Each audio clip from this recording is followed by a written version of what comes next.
or it's going to be Spain. All right, and then on some pepe, you see the semi-final of the World Cup, the first semi-final at Dallas Stadium, Arlington, Texas. And a match because the World Cup final is slated for Sunday, 19th June. Yes. And on a Didier Deschamps has indicated or said the ones of France they are going to be aggressive, they are going to play attacking football, and they will try to score goals. So I'm going to change the tactics via and go for as Spain. They will dominate your midfield, they will want to control the game, they want to possess the football. And no no then Luis de la Fuente Spain for Befia ni free no. One also so akasa. Or say now player of Benjamin Abechego money mobi. The game mobi. The game yeah then akasa say of Benjamin Chego bia and not the free Benjamin Chego. Okay, so you're 2-4. Best goalkeeper, man in Nebi. Who ball qualify Zubi man mobi. So, but so Julio Fuente has described the match as worthy of a World Cup final. Yes. Both France and Fuaba saw the quality that they possess, but in Spain, they are ready to battle. Yes. And they are ready to suffer. Wow, what a game. Lamine Yamal said this is the biggest match of his career. Akwaran Kasa Sadia ni hu. And ne is it going to be Olise or Lamine Yamal? Sano any the war skills of better than home. I take you on the defenders. Debbie Zachary Pass, what short? Olise no give. What short? And then you bury. And then our competition, we had a baby. Lamal or Olise. Walk up with the okay. Acheampong. Acheampong, the back with you film. Now, Olise has been better. So, Lamine Yamal said this is the biggest match of his career. About Barcelona and the Eddie said, England have a clean bill of health. England, so it's so bo. The big boy, the great Declan Rice, or you training fully. Training in England for Obian Watono. Declan training. And coaches will be available to start. Yeah. Who knows whether he will try to put in the star boy. All right, Sanity. Obia fan Nico Reilly's hamstring problem is eased and all of that against yes, football Messi. Lord of Messi. A chance to so back I was a fan of catches in I fine. So in I fine. Obi obviously be deserve it and I'm Obi obviously be deserve it to go through. Police has started an investigation about, I think they've started already, about the death of Jaden Adams. Yes. The 25-year-old South African now. Yes. Per reporting there. The police phone say people should stop false publications. He said on one cause suicide. And the investigation you may say, sir, 7 months for church, no. Bayan Comunyai. Omu final investigation. They say they not do Mejayo. This is how they already in the back. Jomunian and Temno. No, but Mamlodi Sundowns. Yes. Okay, so 90,000 Norwegians. Yeah. And Ekushia, the heroic national team of Norway. Which was led by Captain Odegaard. Yes. Na Odegaard di animu. Captain di animu. The videos about video who you don't know. Team see any captain e be di animu. No, we see flight team. Flight be no. Flight be no team. No way, captain Odegaard. Obi anyachi. Onu ne di animu. Football team e ba all over the world. Football team e ba captain e di animu. Onye captain ma unni team ani. Odegaard di animu no mo maka to aso. No mkoko chia. E no mo ba. No. Odegaard. I've always been attached to clubs with great history. Zabi Alonso na eka say na ochi mu say na de. Why ready? I ready. Also all the Ganacho Otuo-Acheampong aiso. Ganacho go to Roma. Roma 40 million. Yes. Ganacho for Roma. So I'm going to cash Manchester. I'm going to cash Manchester. Manchester. Na me can analysis be of the player and what and this of their characters or the year. And yeah, there's one to who be as a no be was no channel. At the price 50 million. Yes. Normal to 100 million. Why they? And then the population boy do. UK for no say UK for say. Oh wait, okay. UK for no got Gordon 70 million. Say your money negotiate. No be never toy. What on a promo price? That's why no pound. That players on the cash on. That's for the others. That's for the others. But the national team now approves that for the others. Oh, bonus set one. No, because on the and he plays ahead of him. You see that you Bellingham changing. Oh, that's what you do when they're changing.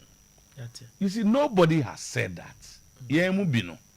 Go for him your position on Jude Bellingham. I mean, a level no one. Okay. But last season, for whatever reasons, no on and off injuries can only at the other. And a man Morgan Rogers no ball qualifiers no more. But in terms of pedigree, class, everything, Bellingham is there. Say unu obi o timba kumu na nyipra enyewe. Na say obujao. On say we may not have those technical abilities. But why would Barcelona able to 70 million and over for Bueno? Now Rashford unko. They've stayed with Rashford. Then they go to the national team. Rashford is there, Gordon is there, and the coach is using Gordon. Say can be say the boy might have certain things that Rashford didn't. Of course. That's my understanding of the situation. In the end of the day, what I say, okay. So quickly, young call your befia. Hey, dear, but I just have to say, okay, Dr. Nyahota Makrose, Omumfa Carlos Cures, or no, nebet me and Boapa. And as I know, can was there a few you should maintain for a limited period, okay. And House of Oak's newly appointed technical team have officially signed their contracts and are now awaiting their final appointment letters before commencing work with the club. As many. And that's the report. I must say. Head coach Nebojsa Kapo, assistant coach Boniface Aipa, goalkeepers coach Richard Kenson have all completed the contract process, paving the way for the new phase of Joma announced that is where producers institution. Asante Kotoko's new coach is expected to arrive tomorrow. That's the report. Together with club director of football. The arrival of the coach will mark the start of a new era. And the new head coach alongside the director will be asked with shaping the team's direction, assessing the current squad and all of that. And but coach didn't my coach didn't know. Say the name Munamunim. Okay, producer And a nation suffered Ratko Lugarozic. I think that's a fine one. They want to compete and compete well. The other our division 1 or Confederation Cup and then try to. But it's almost relegated. When you're relegated, they will try to qualify from the Division 1. The Johnson Smith, they assisted.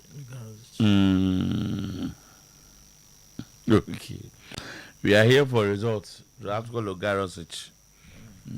Oh no. There. The main tia and chair. Ukrata living 15 toy. Oh, near my halfway, that's a crater. And I'm out to talk from now. They say, but see, we World Cup.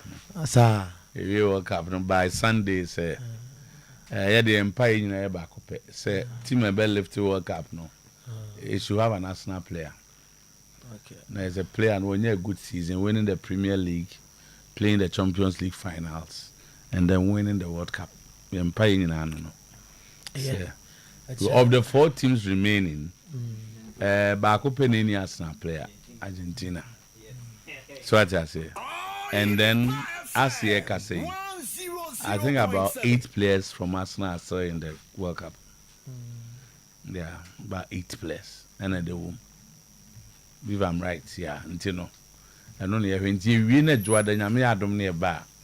Na ye, but near Kai clubs in the 2 players who are Kamama 14 goals combined. Is that come the players anyway? The money media make. I'm the Bassa for a dozen. Bassa for a dozen. I think so. I think there are about 11 Bassa, 9 Bassa players. 2 players. They say a number goes to be as your numbers at home. I think Bassa has more players than all the teams. Yeah. Who players no more there? Bassa will be 9 or 10 players, yeah. Okay. And Madrid should be 6 bio. Hey, Spain team no Madrid for Zeno. Madrid ni any. Are you serious? Yes, no Madrid. Apart from Kukurea.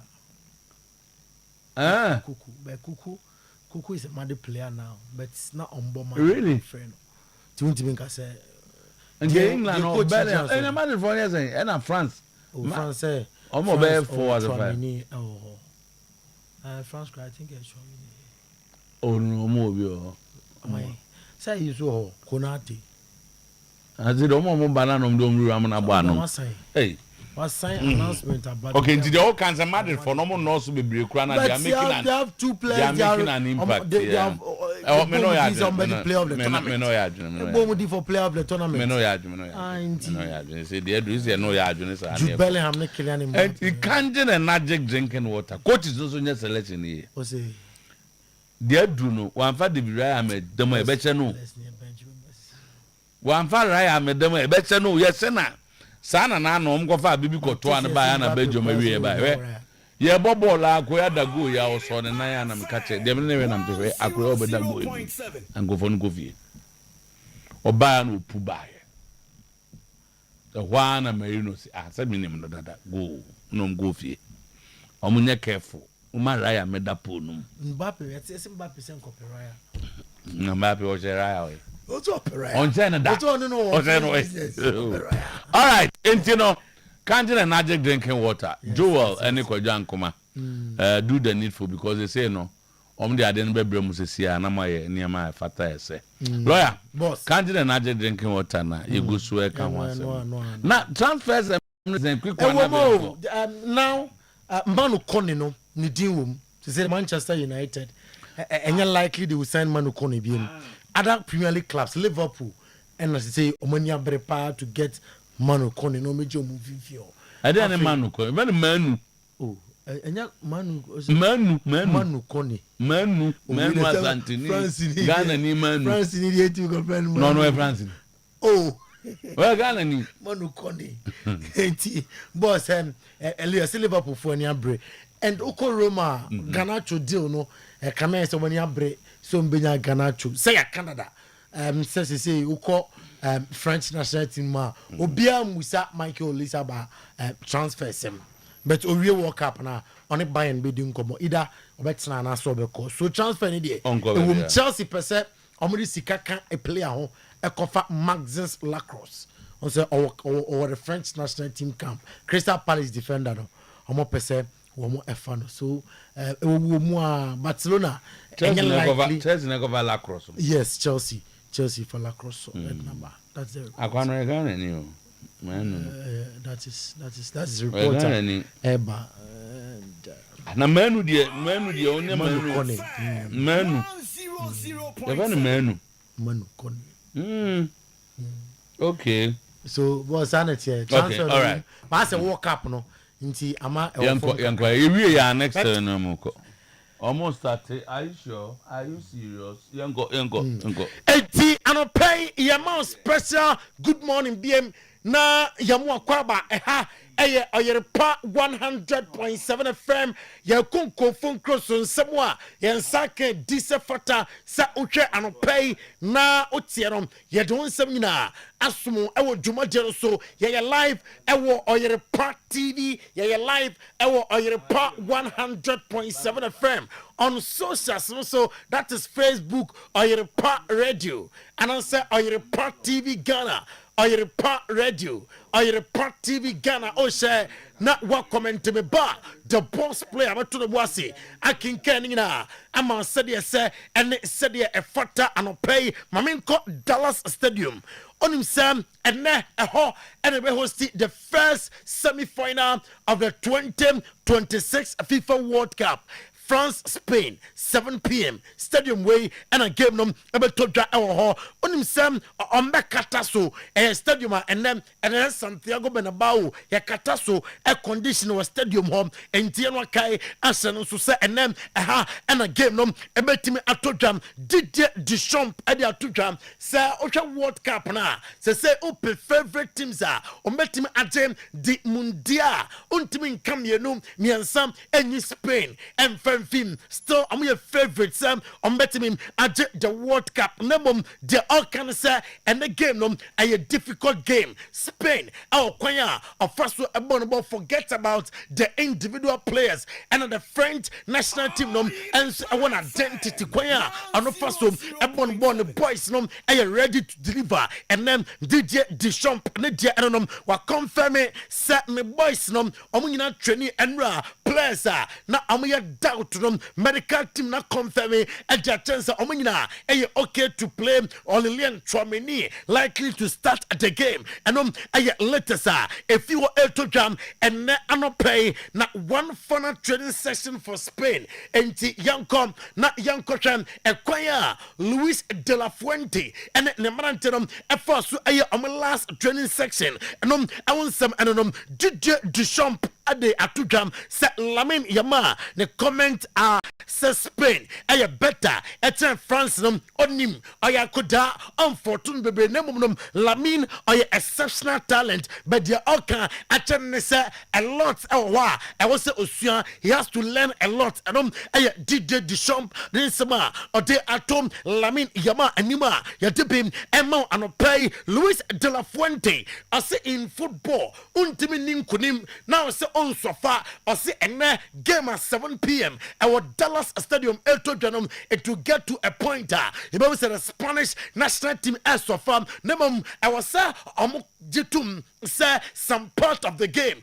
So far nemum enkurim jirum about the Spanish national team. Ousmane Dembele are ready for the game. Now ahead of Spanish national team gamer and then France Ebonum and I say what in Sembebre around this fixture especially okay Spain players now Lamine Yamal I can Sembebre so I'm your favorite I'm your better I change the French national team already ni mo nyina say omba Sakasanum our person also and the likes of Michael Olise Kylian Mbappe onom Ousmane Dembele Aurelien Tchouameni Lucas Digne I'm say omba talk no and then our Dallas Stadium I'm there I'm kasa I'm the better size nemom omba Kasanom our person so na since 2018 I mean fun to jam and upon na me chem amao na Mbappe de biato so sansam and cry since 2018 onom ama national team camp sebia France about game na waje winning bonus na oje ya no or the good bottom and na or the commander busuani bi dia oye and say or the court charity womo atre womo kwa hia mu enunti na oje a amfa sika no hunu bottom adan a ase onom wa fa ho kyemu da eti onim se de sitie ni nyina kan bi na ma ne yesa adoye no eno aye Kylian Mbappe Lotin ninsma ade atudwam since 2018 nyade se wati sika bia ode sika na amfa hunu bottom ode donation ewo national side the French national team no ma me fa tudwam say ope national team a ene omu jesi wa bonte no yete se omu topa the French national team vibe no so other nations when I share the French national team justice now you don't some L2 and then pay record for the first time ever on the World Cup 2026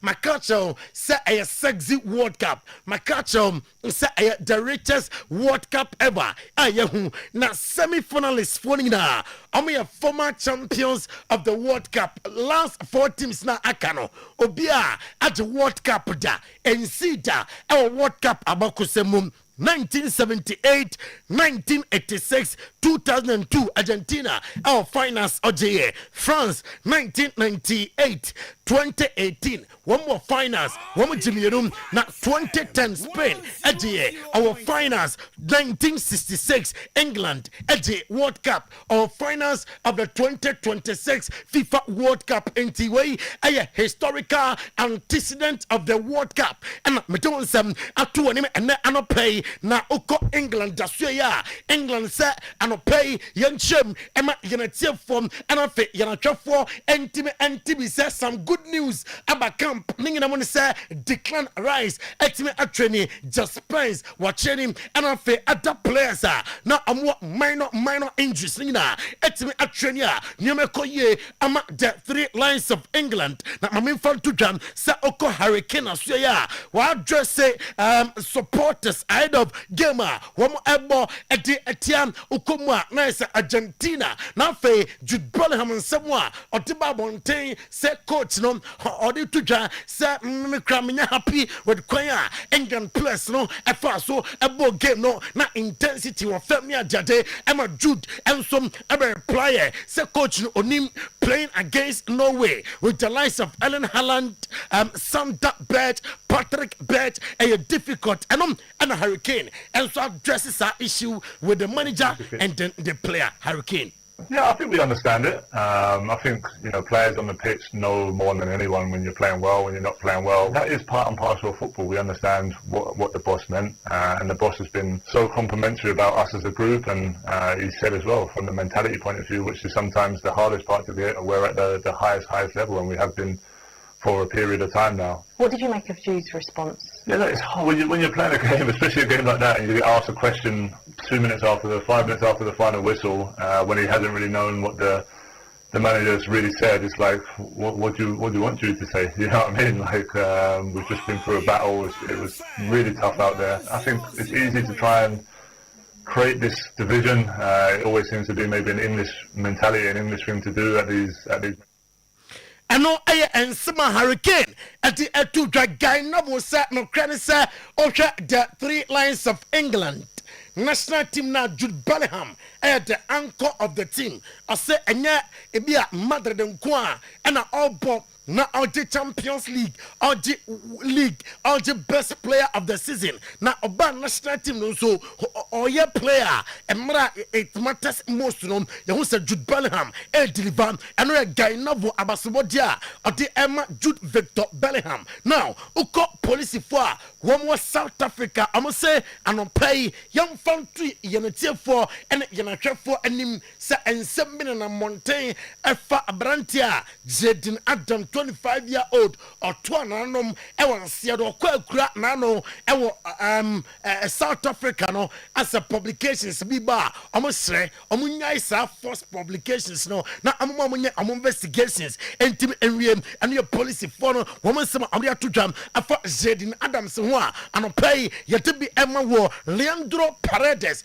or your player Emma the Argentine national team I see amuya ready and amu training say and couldn't jam ebetimi ayomo dia emra woman England at the Ebony Erling Haaland say Ukraine tournament ready Norway antimi anko finals Norway antimi anko semi final number masters say Norway actually amudin our World Cup vibe pono wasoro obia ebo mudia amoya happy with that recognition if him among force ye to Jano Erling Haaland there and na Egypt for say yam fan to yana for and yana for him say 2028 African Cup of Nations amapasa amutimi hosti and ye defium etoja and anopay Alexander Solot ye say oko Norway kromwa and ye receive a lot of debt jet amutem say who won your chance sa chance in Kopia etima Erling Haaland and ka sam no ye from okoya matraima kwa polom polam sam nyadia sam utimi pass bon amaya bafie and debt jet outdoor and echo Alexander Solot so and pay ye tipi and over 90,000 Norwegians and a welcoming Norway national team and our Royal Palace Yemshebi.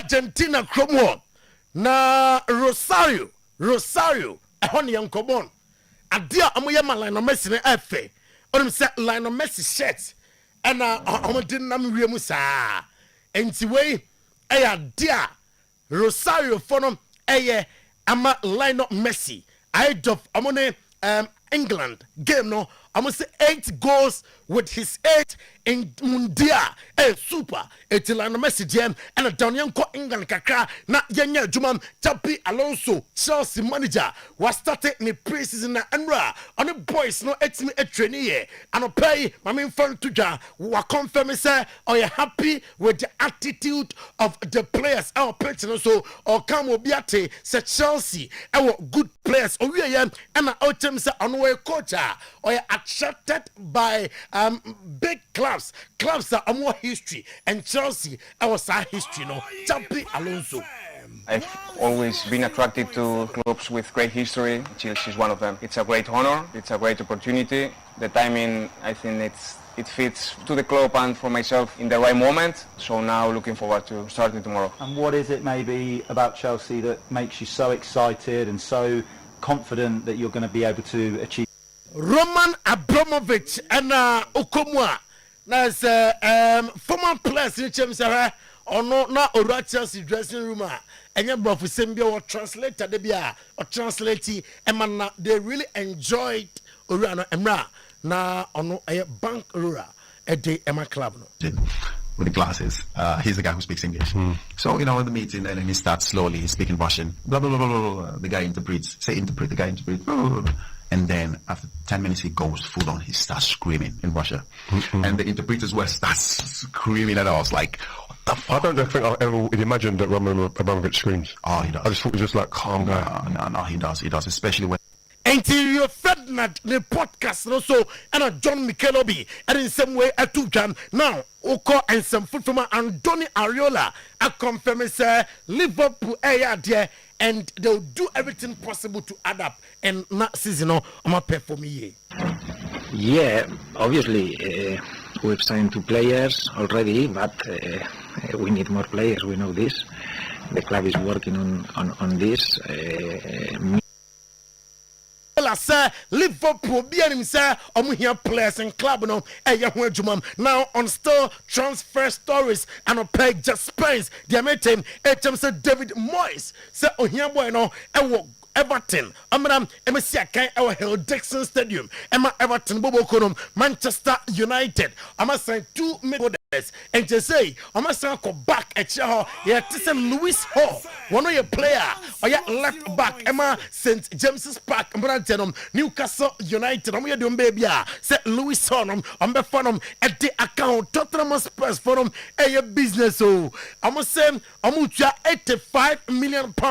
I'm a Benmouth and Eli Junior Groupie. Amram, Emma Juma, Emma Tottenham Express, Bobokorum, Yanko Spain, and Ra, Visa, Nanyasam Kitao, Jose Mourinho, Madrid first training section, and see in the pre-season, and now you're training. Now, born Fox to Mammy, now Ian Ra, also autographs, and Tian Pittance to training now, or Yan Real Madrid first training section of the season, and T. Uchama, now just Uranum, or called training ground, so. Niama na oya nyasam keso we mra owie na asensa autographs ne ajade at the ama supporters and that's one of Real Madrid or come obiate this time a serious on me 2 training sections under Jose Mourinho we de Mourinho at the atom Michael Lisi the amete etem sister on the transfers on komo owie World Cup na on Bayern everything come either say abetenam and answer abeko pen come day and play every Madrid lesson or the 2 Bayern for him say abekwa immediately Madrid the 200 million euros abekwa Bayern say here player no Matteo Alemani or same Ferran Torres or never Atletico Madrid na fe obaya juma at the ammo Barca consider say Marc Bernardi or untouchable nya de so bia ebetimi sika ato oruanom at the FA club no Yaya Toure was our Barcelona na Ronaldinho always protected Lionel Messi. Enti Yaya Toure nyanyari and HM say our Barcelona no na Ronaldinho always protected Lionel Messi. 2007, my first year in Barcelona, it was very, very tough in terms of game, in terms of winning. We have to win. We have to, because the team was complete, because in that period was Deco there, Ronaldinho there, and I see Ronaldinho always behind him, try to protect him in terms of when opponent want to beat him up or smash him up, he always get in there. Not only Ronaldinho, even Eto'o as well, even Thierry as well, some period as well was doing that, because everyone was protecting him because we know he was a talented player and we know as well it was good for this club and for us. And Mirisiano Randa Colomwani, Juventus, I'm moving on from Randa Colomwani, Roman so and make a push, Crescencio Somerville, West Ham United, Mantena, the Orange of Netherlands, now or Domonton Tanono. I'm going to say, I'm going to call Roman Afe, Wakoya Juma, Ede Amatinti, Abusia, so now I'm playing Kofun Crossing Samno, young fancy, na boss player, Sometymer Otuo-Acheampong. And the team no emrap na dekabia among fan so on today's post. On that note, you better try maybe by a bar na boss player at Twaso. Lawyer Yedasi, ye try ho asafun twa ho said the tea no beka no ye basisia. Ready milk tea, premium cocoa, any coffee extract, and ye de aye.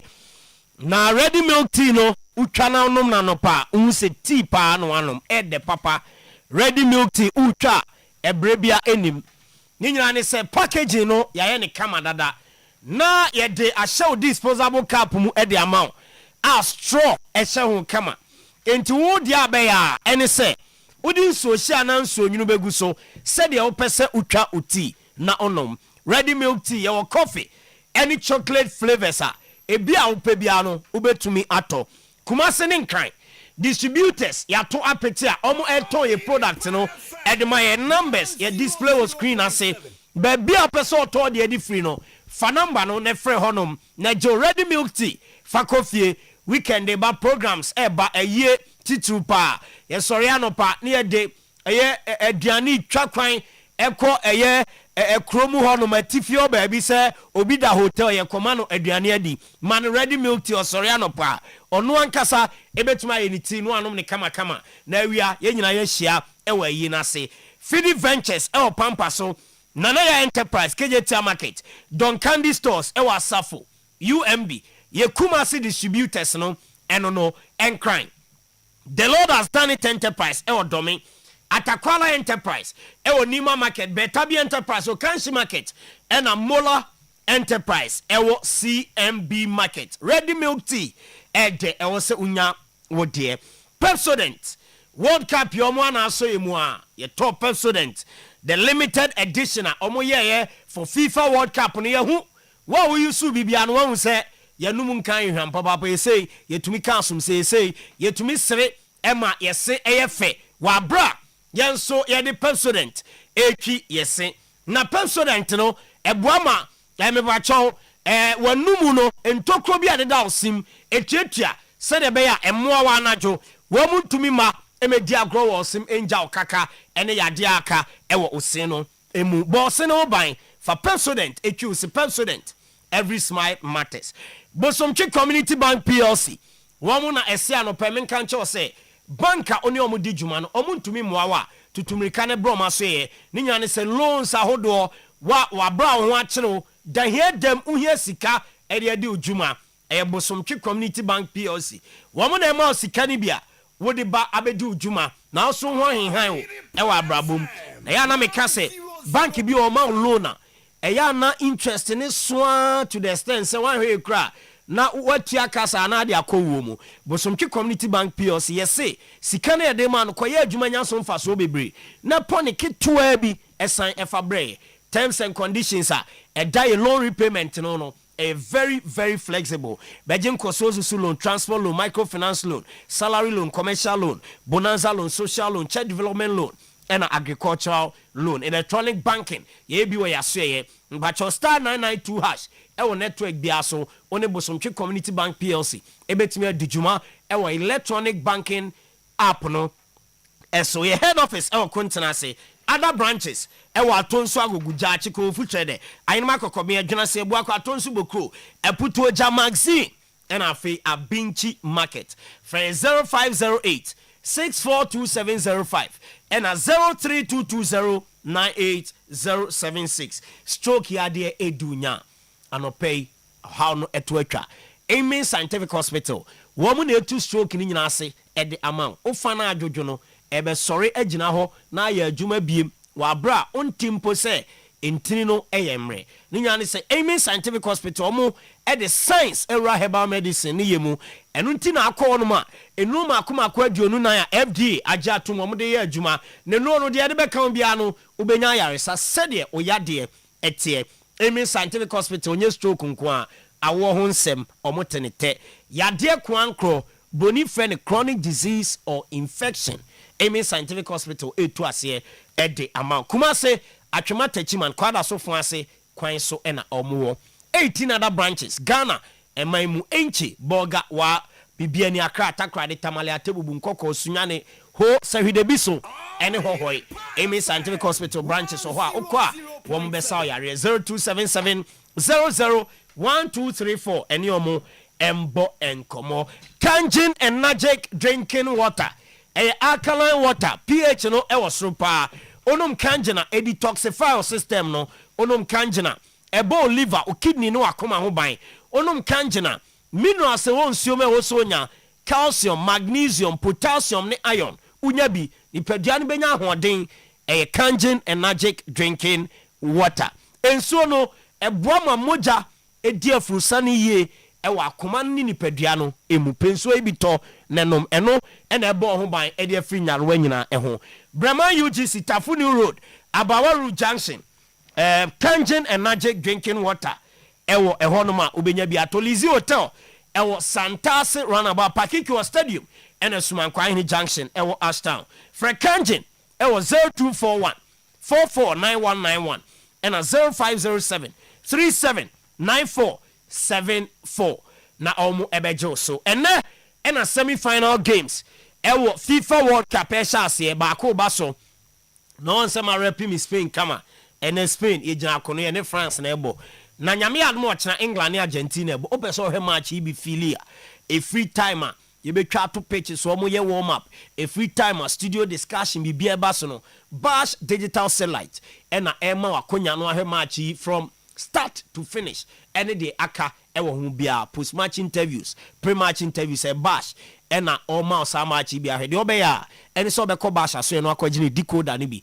decoder no ena matches no e was so third place game e was so final game e was the decoder no e so game centers hotels guest houses restaurants individuals monko Bash digital satellite na obema mo sa decoder no ebi o ma wia obedu achi akoye installation amount no aye recharge e de account na me se ne packages no e wo form papa 33% discount or tier free scar or so wa bra o de kofie e de akodi ujuma Abripo Junction ship mo ho e na Bash e wo friend 0556287757 grow fine mojadro no onomu a ubedi di kama anomu abeda kama anomu a me ba cho ba onsebu ho problems nyina grow fine e be solve e de amount grow fine eno pe e na onom na sorry ano party se ni padua no e wo ahoden me wa cho fo ani chem e wo ba bi eton no bi o man Ghana mu ubenya grow fine e drone bi na wato digital bar clinic kuma se Amakom Runabout je ben Bank of Africa ho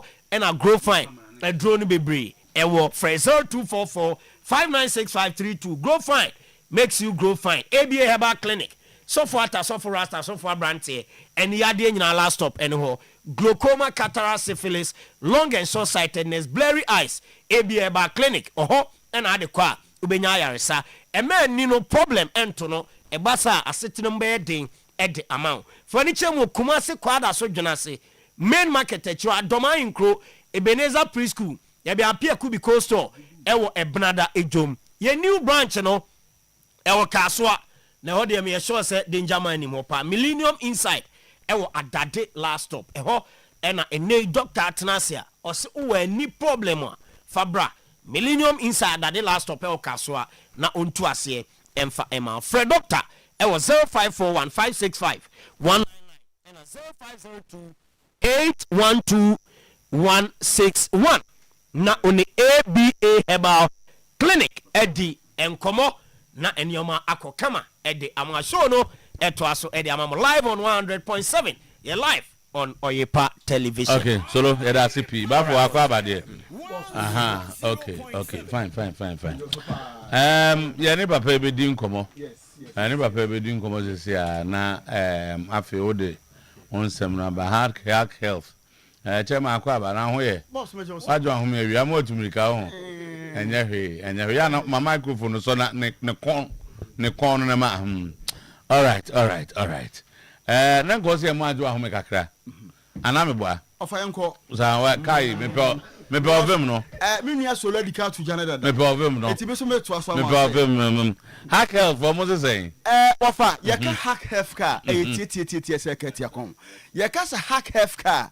Ye nsa no no ofa ene ye di nnuro mienu abadwa so. De di kan eye hasa mesha enu eye nsuo. Ana de toso eye hasa capsules ano so ye topa ye. De kan mienu bom nia no mo a. Ose bia onipadua ni mu a akire so ache abere so ache no ekọ ema hoto enti ofa anopai ansa na ye beto aso ne yakọ yanim no mibusa obi a wonya eye osa se wonya osa 10 years wonya osa 20 years e onipadua ni wakọ enko a eye tietia edro no aye hasa mesha and hasa capsules nonum nim yanu bom na ononum bom no na udi tu osarase ekọ anim na se bibie ehye kama na okọ anim sa enti na de masamara enyen enti ya to aso ne yakọ anim no ofa ya kase osa ya de ba de osa aye bacteria aye hwebo anase emowa aye fam se H pylori anopa ya trase awo oyere passport so aye ba bedi nkomo yi se wutie mi na se wonya osa nko ade a maunti ho asese mo wa friend se H pylori wo mo na de osa no ebre nipadua bia enti anopa ya trase yi enkomo aye ba bedi anyina tie be ba so wonya osa ya trase ya ne sports ebre we emu nkomo bia ene se yesan so aye ho aduro yesan so ese ya hwen yade enti mpa so wonya osa edura wo kɔ pharmacy shop drugstore over the counter bi enu anom no eye mienu pɛ eye hasa mesha and hasa capsules wo no no na di tutu ase na akɔ anim say mdi kaka me say H pylori mo no say ye fa bi free toilet so ye sa so fa bi free say bi adwaye yakɔkɔ ye nipa ye ne nkɔfo say adwaye ye ne nkɔfo say toilet bomu ne de eye de asa mo wo we no ye betimi afa wo ye nipa de na so asena nka nyame say hack health care for ye pa ye say de ye no age adasa yenu age Ghana for enyasem keto akwa enti me pa chaw bo modna se anopai se wutiemi a wo bekọ drugstore bi ebe wo nokọ pe hasa mesha ene hasa capsules anonomo me pa chaw so hwe TV no a ye number ni busi TV no so betimi afa na mo rosa enei wutie radio no ba bia wo bia me pa chaw fa number ni sisi ane enko enim number no aye 0240 23 83 10 0240 23 83 10 and I said 0203 822 855 me ba choma misi number no so bi mfama esa se hia me pa number no ya 0203 822 855 so for number na yenti ade nsua de osa ne omamudo bebre de di kan ye Diodona osa sa Diodona osa na ye Ghana for bofo eta kan kese ofa obeso ho no ma obesi manya stomach osa on ko school kwante ne bofo de o ka se manya stomach osa and your friend say Diodona osa no afa yesan so kwa anim biem no osa fofo ho no aye peptic osa no mo mutaye no onya bie no omubu ha se ofa omubu ha se ta hwe omo eno boni severe heart burns etide bia bosa na kokon asese no enso no no mo aya samaranko wo mene nteso so aya samaranko antipeptic ulcer no so de eni hu pa according to World Health Organization wo mu global diseases no mo ye no the year 2019 enipa nko a wo hwe won kwa awo aya peptic ulcer nko no aye over 200,000 worldwide na ofa anya nwa yade we yade fo pa osta kum nipa odofa wutie mi mpato mo somra ha ye support ya sanso de apobudin pa esanso ma wo apobudin pa na timi ye sports utimi tie sports ma hoto wo eti se wonya osta anopa me kasa ye tietia me se drugstore bi e pa wo over the counter be a bell pharmacy shop be a bell or say what to hasa mesha and hasa capsules and also do tata pa not me bacho dia why operation why surgery ama nani ko enya huye no wonom ye nnuro mienu nsusu ebepọ no papa ama hoto ye panyufo say so woto nnuro no a wo de frɛ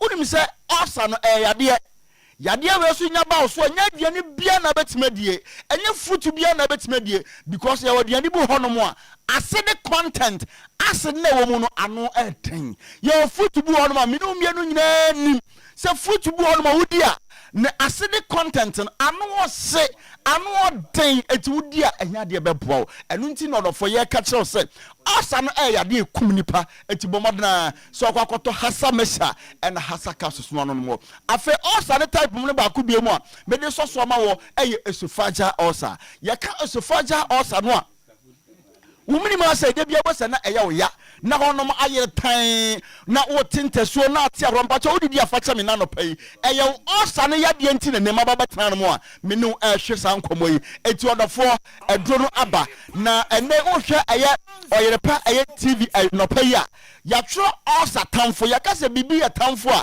cha sa de kwa ya kokokoko hu ya na ete oyam so na wo pe ba bi tiafa edro ba kwa mpa cha wo temene ana wo tie me wo TV no so a wo nom na de tu osase no eye ba ko pe eye hasa mesha and hasa capsules me kai obiam eye hasa mesha and hasa capsules mbajo tie so binya osa obonisi ya was signs and sentence eniema bon kai se asoma si anasa obenten wanya osa e ba sa anu anu tutu mi kantantantam no akodra so bia ban wo no akọ pharmacy shop bia ban wo no akoto hasa mesha anom no akoto hasa capsules anom na wo no mo no etu osa ase prekope ama hoto mind you say edro ni mienu na wo TV no so le TV no a enro ni mienu ne ya de atwere so no so ate ase me pa so woto ba ko a osa no enko okoto mesha na osa na enko woto yidi nko a capsules no so nko a enko na mo woto ni mienu bom na wo no mo a osa de beko ofa before say me sorry so no ya was signs and sentence eniema bon ka ye say wonya osa woni paduanimu de di kan wonya osa oye anemic ya ka so oye anemic ya omoja no ere de bia bo se na omoja na re de bia omoja so ate e basa na oye hoya oye fita wonu so chiru bebre osa ya wasa na ye wo wonya osa obota asese papa unya osa obunka sa na sa umfinka sesei de bia na ya wo sha man you say H pylori mo wa na o mo de osa bre ni padua no abre bia obefa ni padua no ba bia obefa bia no ojakuru etu hono eti odofo wo tra hono mama osa ku wo tra hono mama osa atete wona dabi no we kra edro no aye hasa mesha and hasa capsules hasa mesha and hasa capsules no ma honto afa unya osa obroni say unya blood in stool yakase wanya blood in stool a ene se obakọ agana so de bia no na ene emoja ayem se pacha man you say H pylori mo no mutuatua nsuru mu a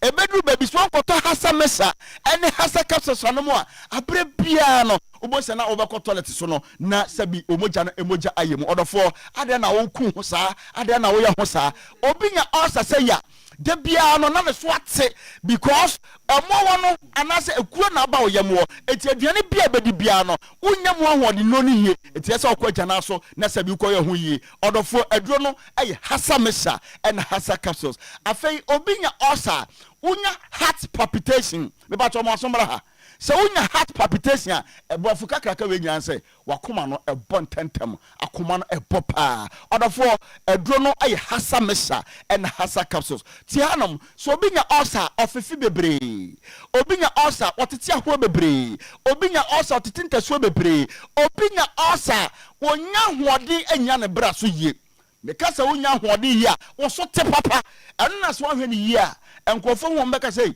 enkofo ya de bi no akote dapi ɛyɛ osa ɛna ɛyɛ osa afei obinya osa sei ya wonya acid reflux mekasa wonya acid reflux ya boafo we ni nyina ɛne sɛ aduane bia wo bedie bia no upubua sabi wonya aboa poncha na wonya aboa dwai da bi we nipa ne ba eti se wodidi na upu atapupu aduane tugu ba eye osa en eye wo adura wo nom na de atu ase eye hasa mesha en hasa capsules esan say osa atamfo aduro pa and they oko drugstore beer benwo oko PFA pharmacy oko Danny Herba oko air colonac oko mabenya yenro biato afei oko air Fedimen Seba ubenya yenro biato afei oko missing amsa baabi a so nyina emrom ubenya adroi ebi esoso ato sanso amo enkranya ofa mo hwe air programming le wa so wo akra anopai na wo hwe ye ne woko Okansi drug lane me pacho baabi a me so ko abenya hasa mesa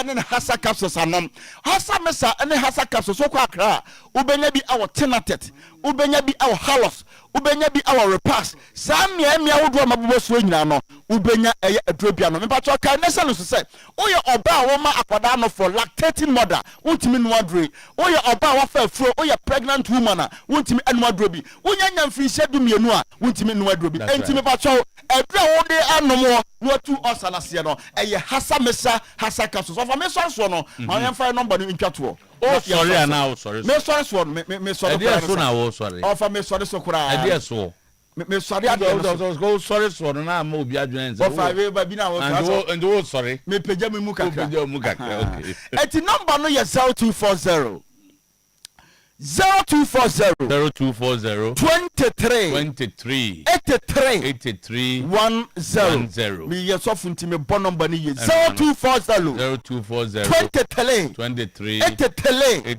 10 ana 0203 of ya kan yi ma me yes of 0203 822 855 of me say me pagana fo nyina chew osa kum nipa eti me pacho de wanya osa de ne yafno ya ne ya wanya ayemkuro no aduru a wako pharmacy shop drugstore bi akoto eye hasamesa capsule over to you yeah that's it me nua fro say bidin di barima ba kwasinti amam ye nyina yefri kuro ba ko me fikuma opapiase okay so do fi boduma se okay Matias ye kuma opapiase na no mbe bobo omo ya de so no me that's it be ma banyami chao all right bafo yenkwa intina na no ati we be ma bampa all right hasa health for ni anu omudi nko bafo enyo headline no say ni nyina na ma 3 minutes 3 minutes wa ko asemi mate asemi ho no mo amoye yi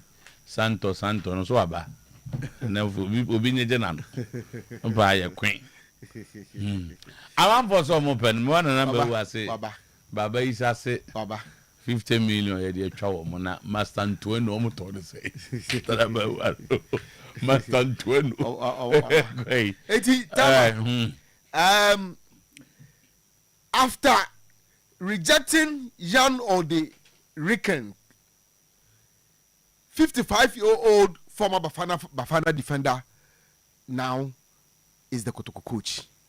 Enti yeba na ye de hunsem kakra ba be go enti ebia huebe ukwada yawada de na o ma ba bedu Ghana. Okay.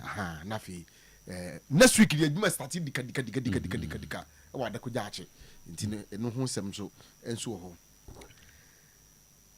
Togbe rates out an amount of 1.5 million to clear all House of Folk debts. There's an idea. I don't know what headline is for. House of Folk cook a cracker away. I'm not catching 1.5 million. 1.5 dollars as I'm not. And has not the market. And you got say, oh, Tama, say you can't. And market say we are the any car or this one. Yeah, Tama, coach in the $1.5 million. When heading there. Outstanding debt be am say $1.5 million or they are clear some good money and right you sign check on pump board meeting and sign check and my MD said and none pay statutory and nay and an MD need that's also busy stadium was say coach is 7 and headache because say o pesika dia stadium na o dey copy akose okay it is here there no be o dey bibia ba on say na ya mo chom go katogo asem no on so o twetwa MD no o dey bibia ba so far dey me nya hu bibia sa okay be bisa sami ahwe okay be bisa sami ahwe Onion home sponsorship. Sami ko hwe ni nipa Rene. On sponsorship kakramra. Oh, he said Rene sensem no time. Bibia kwa ye. For decades, no Ghana Premier League clubs has Kotoko or Mediema has crossed Confederation Group stage. I will take nations there and come back into from the decades. I was it for decades. Confederation there. Confederations Cup. Was it Ghana Premier League Cup being home matter group stages? Decade no what is here. Oh no, the kind. I'm so a decade on the decade. As a decade 10 years old. So for decades, 2 decades, 20 years old. Was it for decades? And he was saying, I dreams go on and dreams. Umbo Confederation. I'm doing. And you know, the Obiam can't send me as uncle. As a more canon, and now one count our country. Rebel voice natural. Decades. That was it. Was it on the target near me? And then the target assembly can he should stick to facts. On to me, my cancer when you dreams about semi-final and as will be into a good stage. Representation. The only number and proper. I said, well, someone can do as much back pedal. I like the way I someone can just answer. There mean back pedal. Because catch and say. Dreams FC now we Kumasi here back obey on the ball semi-final. Now catch it for decades. Ghana club news and never saw Tristan and Yetina Samakano. Oh, and yes, I the Akabian also the proper Abeka or proper representation. I don't know about what. Then trust you. I what? Tis a voice in our tip. Now, decade, young queen. Tama. We muna ya kuche diagu ahoma Dr. Nyawo Tama Krose yema Carlos Cruz target say the man dey yema target na yema limited time amoko buzebuza na say me ne yema limited time so nye say bia wo be jale bia 2 years 3 years 5 years nyina na wote ho me je say amoko buze na say me ne ade na ekubuza na say me say we a former football administrator or that's we a football administrator kra semna ya na we board member of House of Folk and semna na say o kan ya na ha adwene kakra tina make say ebe na obi afa coach and so man no 5 years stage coach be there here sir there before now say some record of hiring coaches I say I know state the obi anim say sa na ade ne ye no asa be ka bi so wahwe ase do hunu no mo todo bi atena hwa na ade ne ji na so to ado no contract mfie mienu eso a ene om renew ni ade nti we no limited say mo say do ba bia obi dwene no ho a mamu go buze na asem you know my word to the baby we are na mo de ade na question na no na say ma ke kan sem bia but that's so you active no a na question na check you me cast so nya active actively involved in the game administrative that's so nya active okay yen ko nwe what also man there limited fencing period on say no man someone target okay party so I say me someone target so the better one side contract how mo be target tina me ka say so na the way man for blaster coach I only target say target no nye target hunu bia so man bia te say kwaja fon so who say no be target mu na je for qualify for AFCON mate AFCON koji Carlos ba yempo a na o just month to pay and come on target man target to qualify for the group tia na nsem na mke ze be for ni amo achieve na amana mo ha o madwene no mo trigger amana na de you know anu kuna na ka just 1 month and all prepare no pilot anyway zaka kwa ba na nra ya hu na o be 4 or 5 days ni na system ne okay say okay but so okay but say o started with United transfers no because some news will be aka na o na mbeze metie on never confirm the mbeze metie why certain decisions are being taken o abonte bia na won ti ase and but say zag ne chim na fe you di ntia because as a United call for about 4-3-4, at least 3 midfielders or around so the central midfield. See, I got one more folder you want to add. Okay. Because Ugati is out. ACL. Okay. And they will need someone to add to that Murford. But what team and I'm cancer. And Murford on say they are looking for one player to add to your Murford. And Tibaye Belgium, Yuri Teremas, and Andy Santos, Kobe Menu +1. Yeah, +1. For 6 and 8, you know? Yes. Okay. Sa Edman or Motasam. Unse United may not be active with defenders and strikers. The argument in that is a more problem with attacking. Okay. Because last season, Arsenal scored 71, City scored 77, United scored 69. Okay. And Omuhuni said, attack, that was the first time they were assembling them together. And the first time together to score 69 goals, actually say,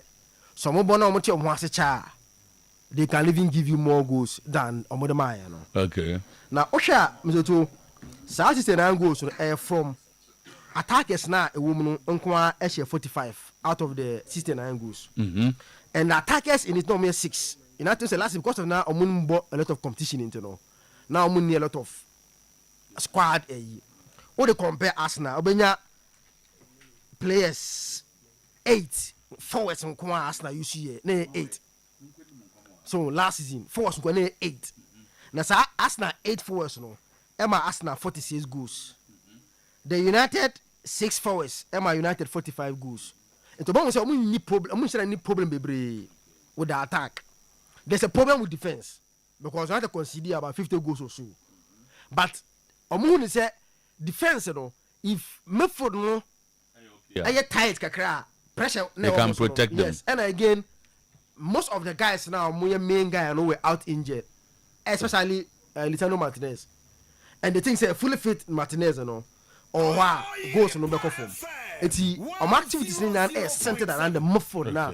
On person, initially, me and the Santos, now Mentiasi, but because Michelle and Shani, I say last year, onya a lot of games, a boy and Liam Rosen, so no, coaching, yeah, it was Strasbourg, one of I saw some stats. Some say the Premier League in about 2 or so, almost 2 of them in more forward passing than him.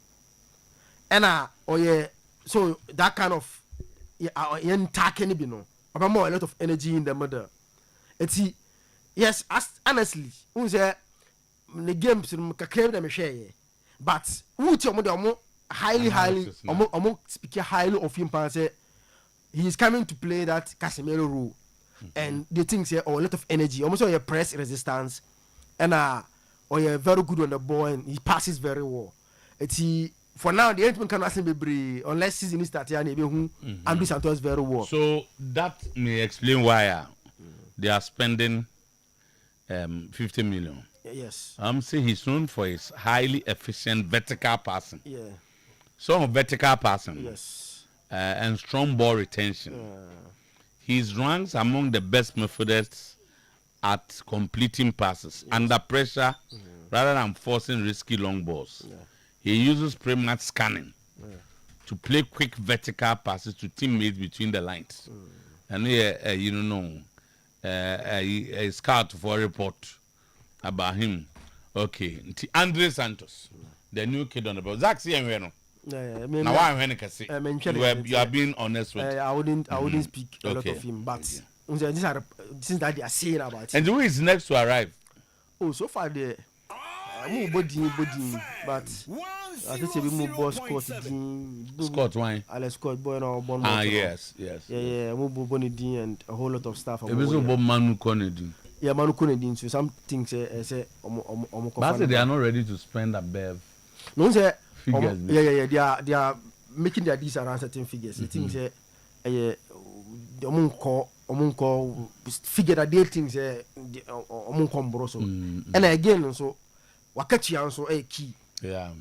Say last time say now no matter say Man United finance, especially wage bill, no. Okay. They want to control it. Okay. Like previously, players buy 300, 400, and they want to control some figures. And you know, when it in your more chance on by just to control the wage bill. Now, so then I will prefer who is the next you'll be waiting for. Oh, sir, DM they need one to add to Andy Santos, no.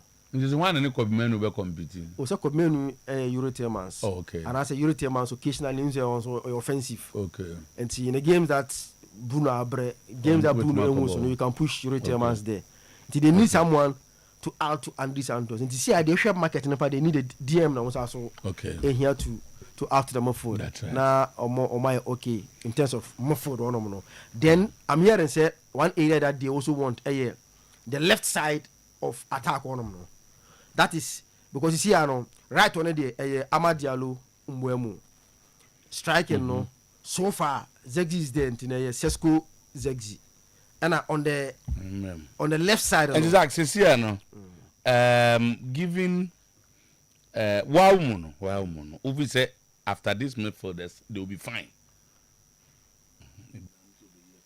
After this midfielders they will be fine. Yeah. Oh, I think so. Based on the born I share last season, now United in here. Now you tell him why or not? No, I'm saying you born about surpass as a perfect fix. No, he's one of the he's rated one of the best passes in terms of young passable in the Premier League. Yeah, oh, okay. He's one of them, and also age 29. The only problem with him is the injury records. Every season, no minimum more than 20 something days. We got 30, 40, 50 days. See, that is the only problem every season. And 20 days over fans. Throughout the season, 20, 25 days is normal. Last year, probably 50 something days. Last season at Aston Villa. See, in the Aston Villa team, so more on a team like no, he's their best controller. He's their best passer of the ball. He's on set pieces and signing now, and also such a long drive. Most of the goals that he scores behind air from a long distance. Now, Belgium for the said, "We pry in there, warm up, and affect your game, against France and Spain. It was a quarterfinal game on boy, All right. He's in terms of Premier League experience here. Will be all the things that. You only need to beef up midfield on attacking wise. United don't have a problem with attacking because of the goals that forwards in the Man United last season. Yes. Equals all the top teams, So 2 teams no more defense second, Say attack top teams also be almost they will improve. Also so far there. City already acquire or baby and Arsenal might add at least back could be or me to the attack, So we okay with this and I don't want to 10 be accommodate. Also we want the or more if you say time they will grow and say that was the first time they were playing together, and for you to play for the first time together, now team are members now. Okay. The thing says, go here, they can do better. And that now what she said, we are no man now for call next one and we move. Now was it right or one way? Oh, see, baby, almost become a left side on them. Right, I'm mad, no way. I'm mad, name okay. And the striker near Sesko and then deputy Zegzi. Okay. And meaning so over team on your bimbo. And Kunha and on that side, left one on Kwan because minimum what Rashford fit at United will be. Until one of the things that they have to get someone to compete with a friend say Kunya because last season it was a Carrick Bayano, even before Carrick, even now more than Tayisu a Dogu. Anymore. To play at that position, man, not born home with but the thing said you have to get someone. All right. To play at that position. But that's next one after. Yeah, but call World Cup. Now, what's the discussion about hydration break, and the potential of TV rights, in the future? I'm sure now they become discussions, because of the money this is generating at the World Cup. So per game, 4 minutes 20 seconds. Until walk up, you never been away, Addition break, Emma 7 hours 30 minutes 40 seconds.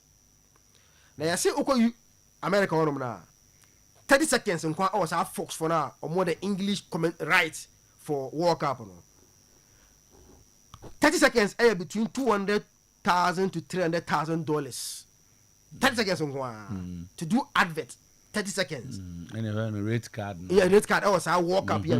For this car. Yes. Between $200,000 to $300,000. 30 seconds. 30 seconds. Now, you call knockout stage, quarterfinal, semi-final. It has increased to $750,000 and hydration break. 30 seconds. This is the money they are paying for 30 seconds. $750,000. In all, Fox are going to generate $250 million from the 7 hours, 30 minutes, 40 seconds.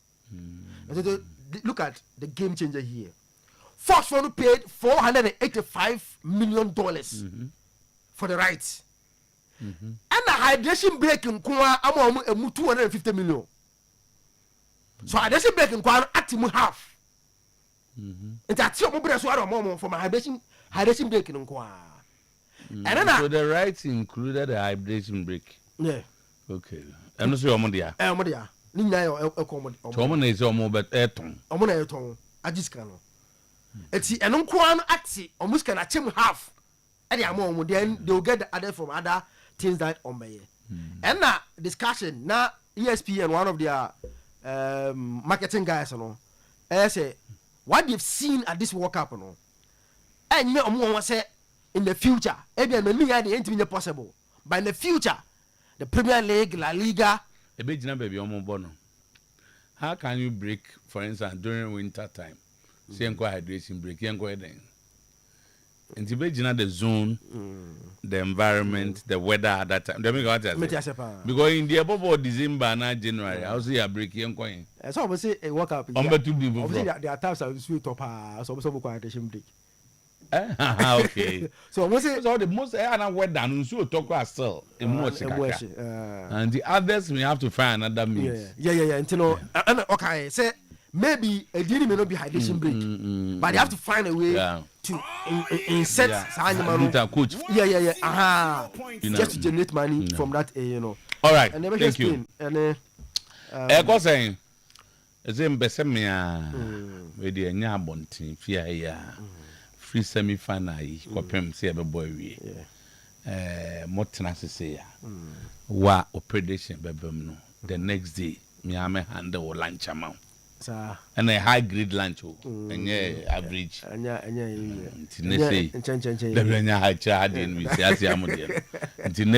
France ni Spain. A boom pet.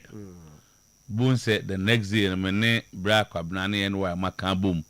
Near the tilapia cabino bunk, near Diana, I dear Chianu cram, near the bro. Satiano, no that can take you. France, they are the best team so far at this tournament. They play the best football at this tournament without if Bia and Como game. They play the best football, but they are playing against their problem, which has been Spain in the last 3-4 years seasons in here. Don't forget, almost France in the Euros, almost France in the Nations League. Until the last two, I mean, they can't be almost France for. Back 5-4, back 2-1 or so. Those times now France are dominating. France for no up show me. But if there's one time that I think France have opportunity to stop Spain this time because of Nipa 9-4 now. Emma France defensively Spain actually say a lot of weakness and some weaknesses and the France a bit by capitalizing on it at that partnership if Spain for so it will be a very killing contested game. I say a bang. And one dominating too much. The moment now, but so take the advantage of it. And see what team back or what the player to take those chances are. Spain, France, Spain, airborne. But problem say they are not clinical in terms of how Omugo scored anymore. Mbappe get those chances, he will punish you. Or the more Lise will punish you. Dembele will punish you, and all those players that will punish you. So I will go for France to qualify. I see France qualify ahead of Spain, and then you bring possibly anyone want to see some 2-1 scoreline for France. Yeah, for France. Okay. Thank you. 2-1 Zakito. Actually, Arsenal has a team on count. I would say Aquano, Berto. Nema Oye and Wehu. There's a 2 years.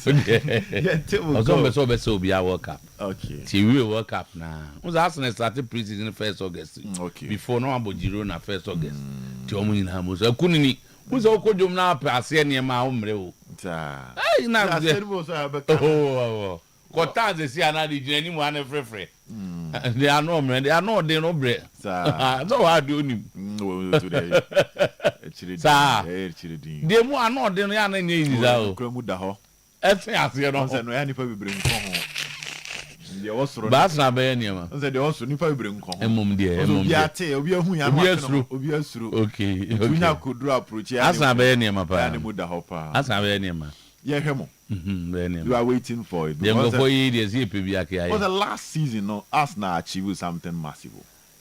Winning the English Premier League. And also going to the Champions League final. They say to top that, to raise the bar means you need to defend the Premier League and now go and win the UEFA Champions League. And that is a difficult task. And you are talking about Arsenal doing a double with an European competition. And then the man for satisfied. Don't forget that the Arsenal called Carabao Cup final, EFL Cup final. Arsenal call and lose to Manchester City. And then I say, if you want to top that, it means that in the EFL, you need to go and win it. Okay. The Premier League, you need to win it. Then the Champions League, you need to win it. So we are talking about a possible treble. So I know the bet me see. I mean, I can say Arsenal paid them a change in the last season. So I think Arsenal need to hit the market. So one amazing thing is, at this point, a gamble. Gamble is you can choose to stay away from the transfers and Arsenal allow the players to go and participate in the World Cup. There are two things. Either some players' value be increasing based on their performance of World Cup, and I say a bit ever drop it. Also, say by there are some more kind of cry. Say na Alvarez, Ijane Tieno. About from Kakrao. Say in the quarter no she good here. But the next 2 matches, that's the semi and the final. No, obetimi asa bomoding, abo hat trick bi, as a final goal bi, na bonus out shoot to be. And now so obetimi akosa 2 matches, no asa flop it. Most a club now will turn in Atletico, you'll be cautious in your demands. Okay. So that is one part of the gamble. So there were 2 phases. Okay. Either say befa and I'm fat. And the World Cup also gives you options. Some unknown players can pop up. With good scouting, they can come in and fix some of your problems. Say, the Ghana Gideon man say, I move. That's a Jerome Opoku bet me move. Before the World Cup, these were players. That's a move because the many man ain't but now they are getting the moves because scouting be could trace you, so they have the potential of adding value to their team. It's a complete risk. It can pay off by getting the players that you want. And also be back home. Madrid decided say or fans and yako. Per se, Denzel Dumfries had an okay tournament. Ibrahim Konate nye bimbo efa ma France. Nti me show say nka bia Madrid chen ya. Ko nya bimbo say na yo Pamecano ne Saliba no. Ebia nka betimi at negotiations no so kakra. Free agent bank on the personal demands no. Ebetimi aba from kakra. Now that World Cup when you be humble. Also Bernardo Silva any exceptional World Cup. Banka Madrid train for Marc Cucurella and Buona Kosoro. It was a World Cup per one player. Or unsung hero in the Spanish team, Marc Cucurella. It's but Madrid tenacity see more World Cup in year. Can also Chelsea demands the Kosoro. That is the risk involved. Actually next week they are back to club football near Babity, but Arsenal Jumana down in Ona ya na musi players no mu discount o mu bra nya hwe. Are they going to handle this preseason? Omu US almost aba be bobo ni bi man hwe. Scan here the mom ni ska keto.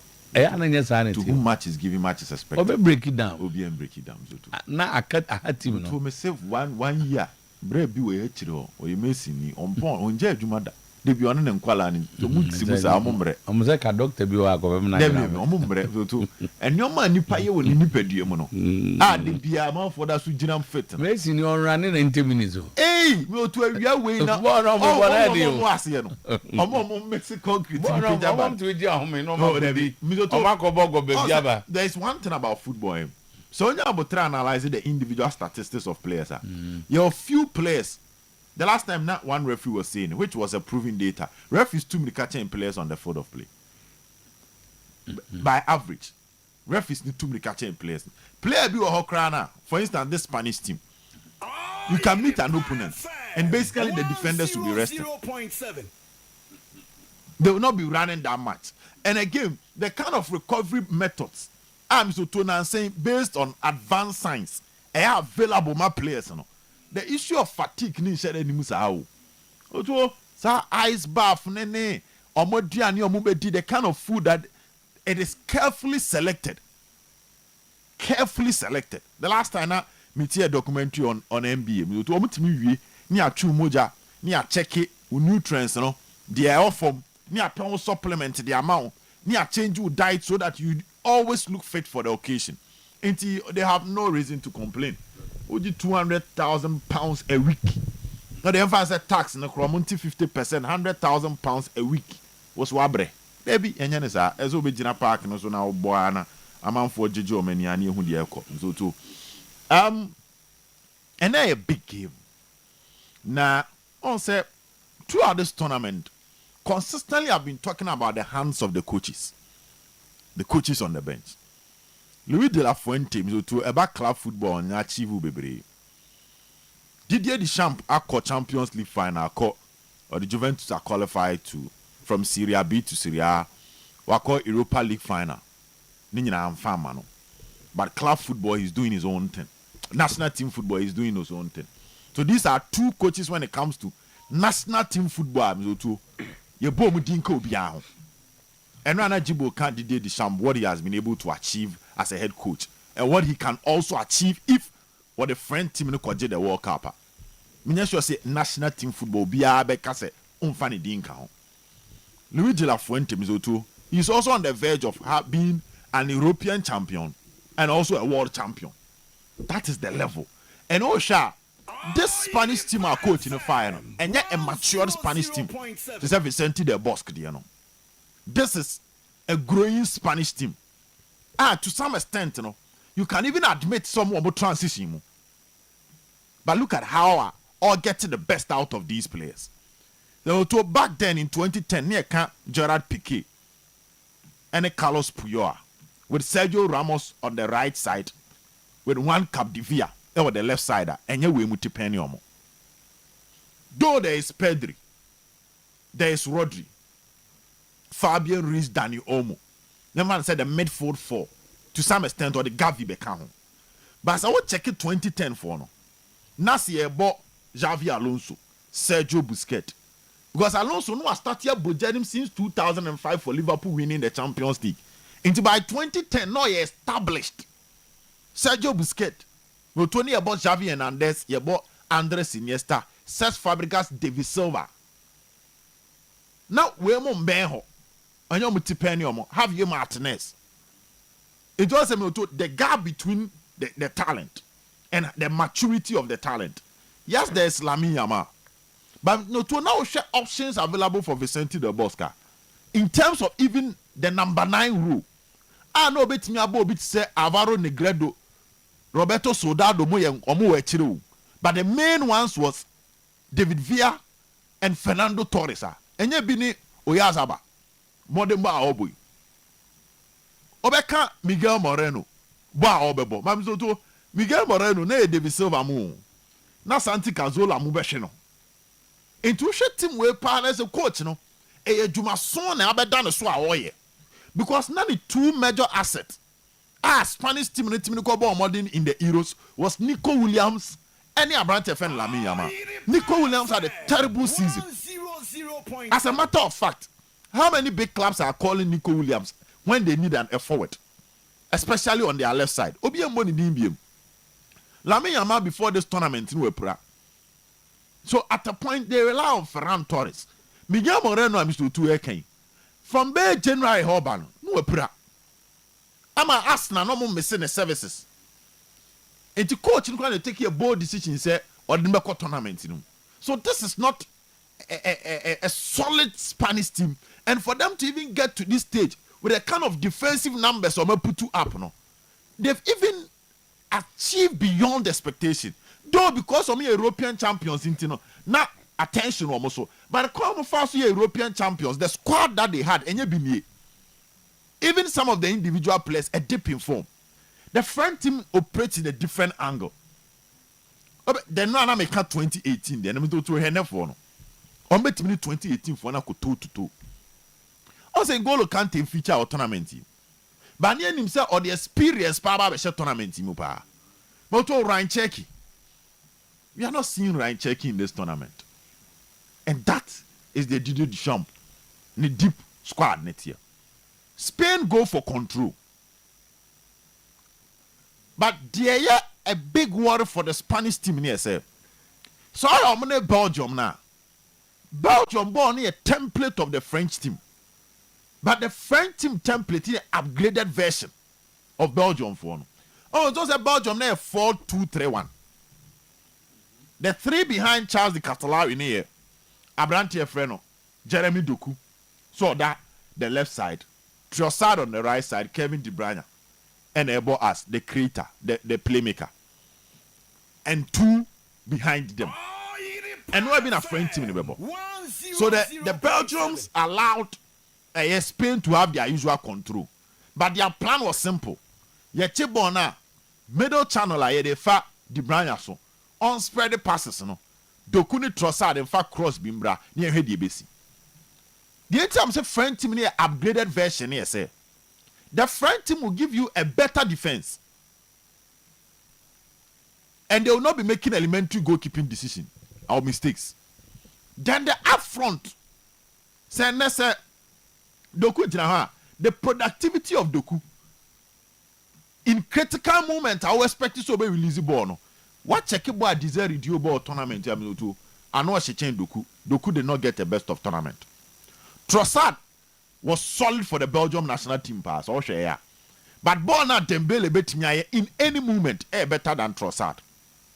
Michael Olise, Kevin De Bruyne, based on pedigree and history, De Bruyne, but carried from his Michael Olise.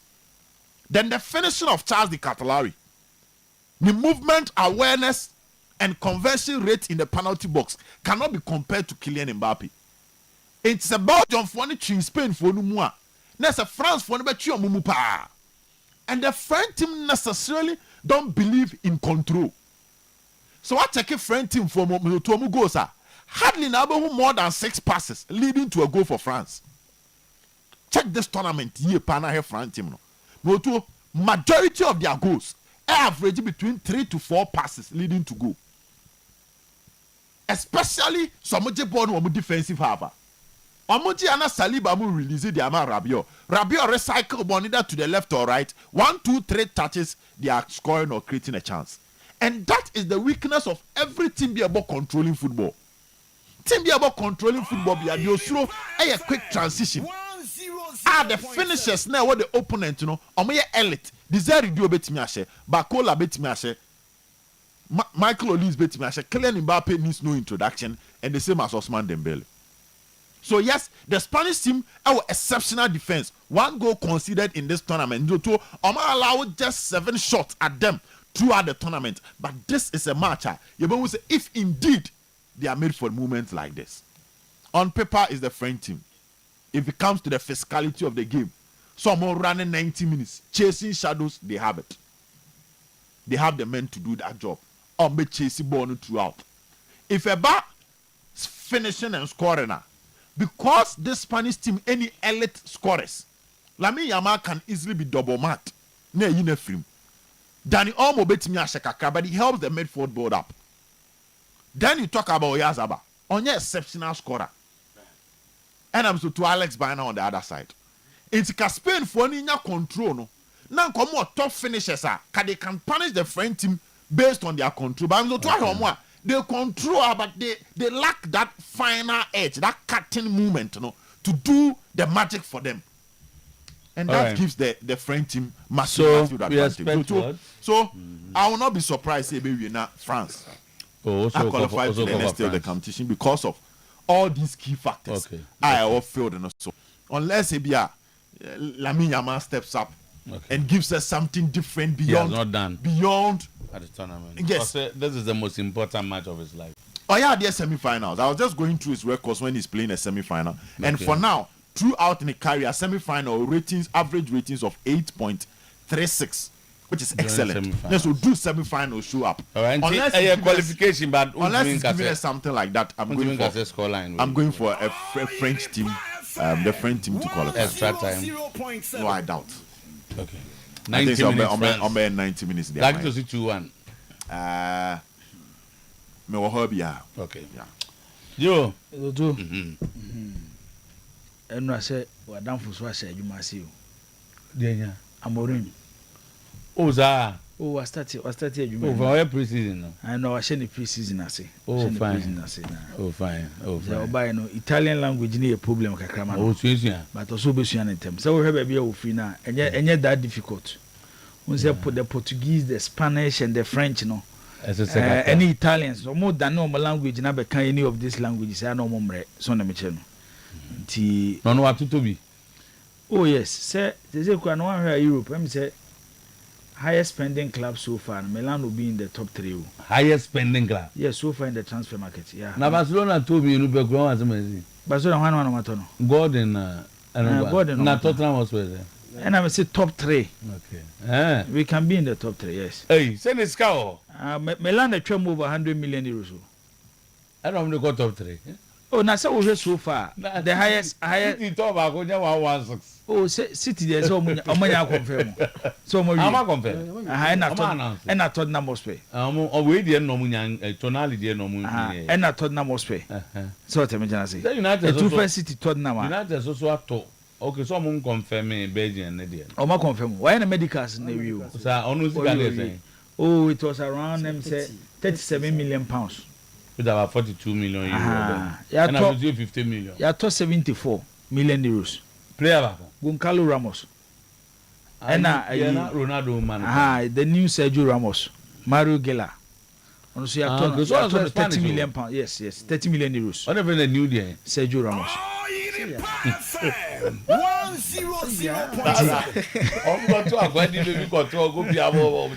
The new Sergio. Really, on one I seen the ball in Sergio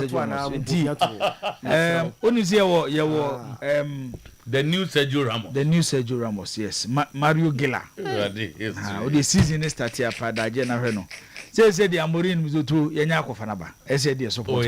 So, say. Yeah, so I did criticizing. At least, yeah, so I need to criticizing. What about one environment? Portuguese coaches by Homonia. The recently quite for 2. They were in the biggest. Paulo Fonseca. We were in the biggest club. Me worry and say watch clearly so won't me handle a larger environment. But this is his biggest club, coach. Maybe Mizoto the mixtape so in Manchester United he might learn from it and have a successful career at AC Milan. But they support the man intimate can see a town is managing. But me say so we try baby say coaching the biggest club. One in the bay. So waka. Oh no waka. I'm worried naka. And on no across I confess say since the childhood no one club would dream me say either as a footballer or as a coach or also coach is in Milan. He has been a Milan fan since. Oh yeah waka. Okay. Young boy. Osa could do a Milanello so no Osaka say the training facility no who be that. Amba. Oh, now they won't follow the Eagles one. Way them work up in hey, like we are aware of. On oh, say internet. But we am can Italian language. Internet online to the wait me, but yeah, great. And Oba so no president never receiving the world. Say Nra or the Berlusconi star and about the training grounds. Or say normally in Berlusconi Milan president. So too anytime you baby no now or the helicopter.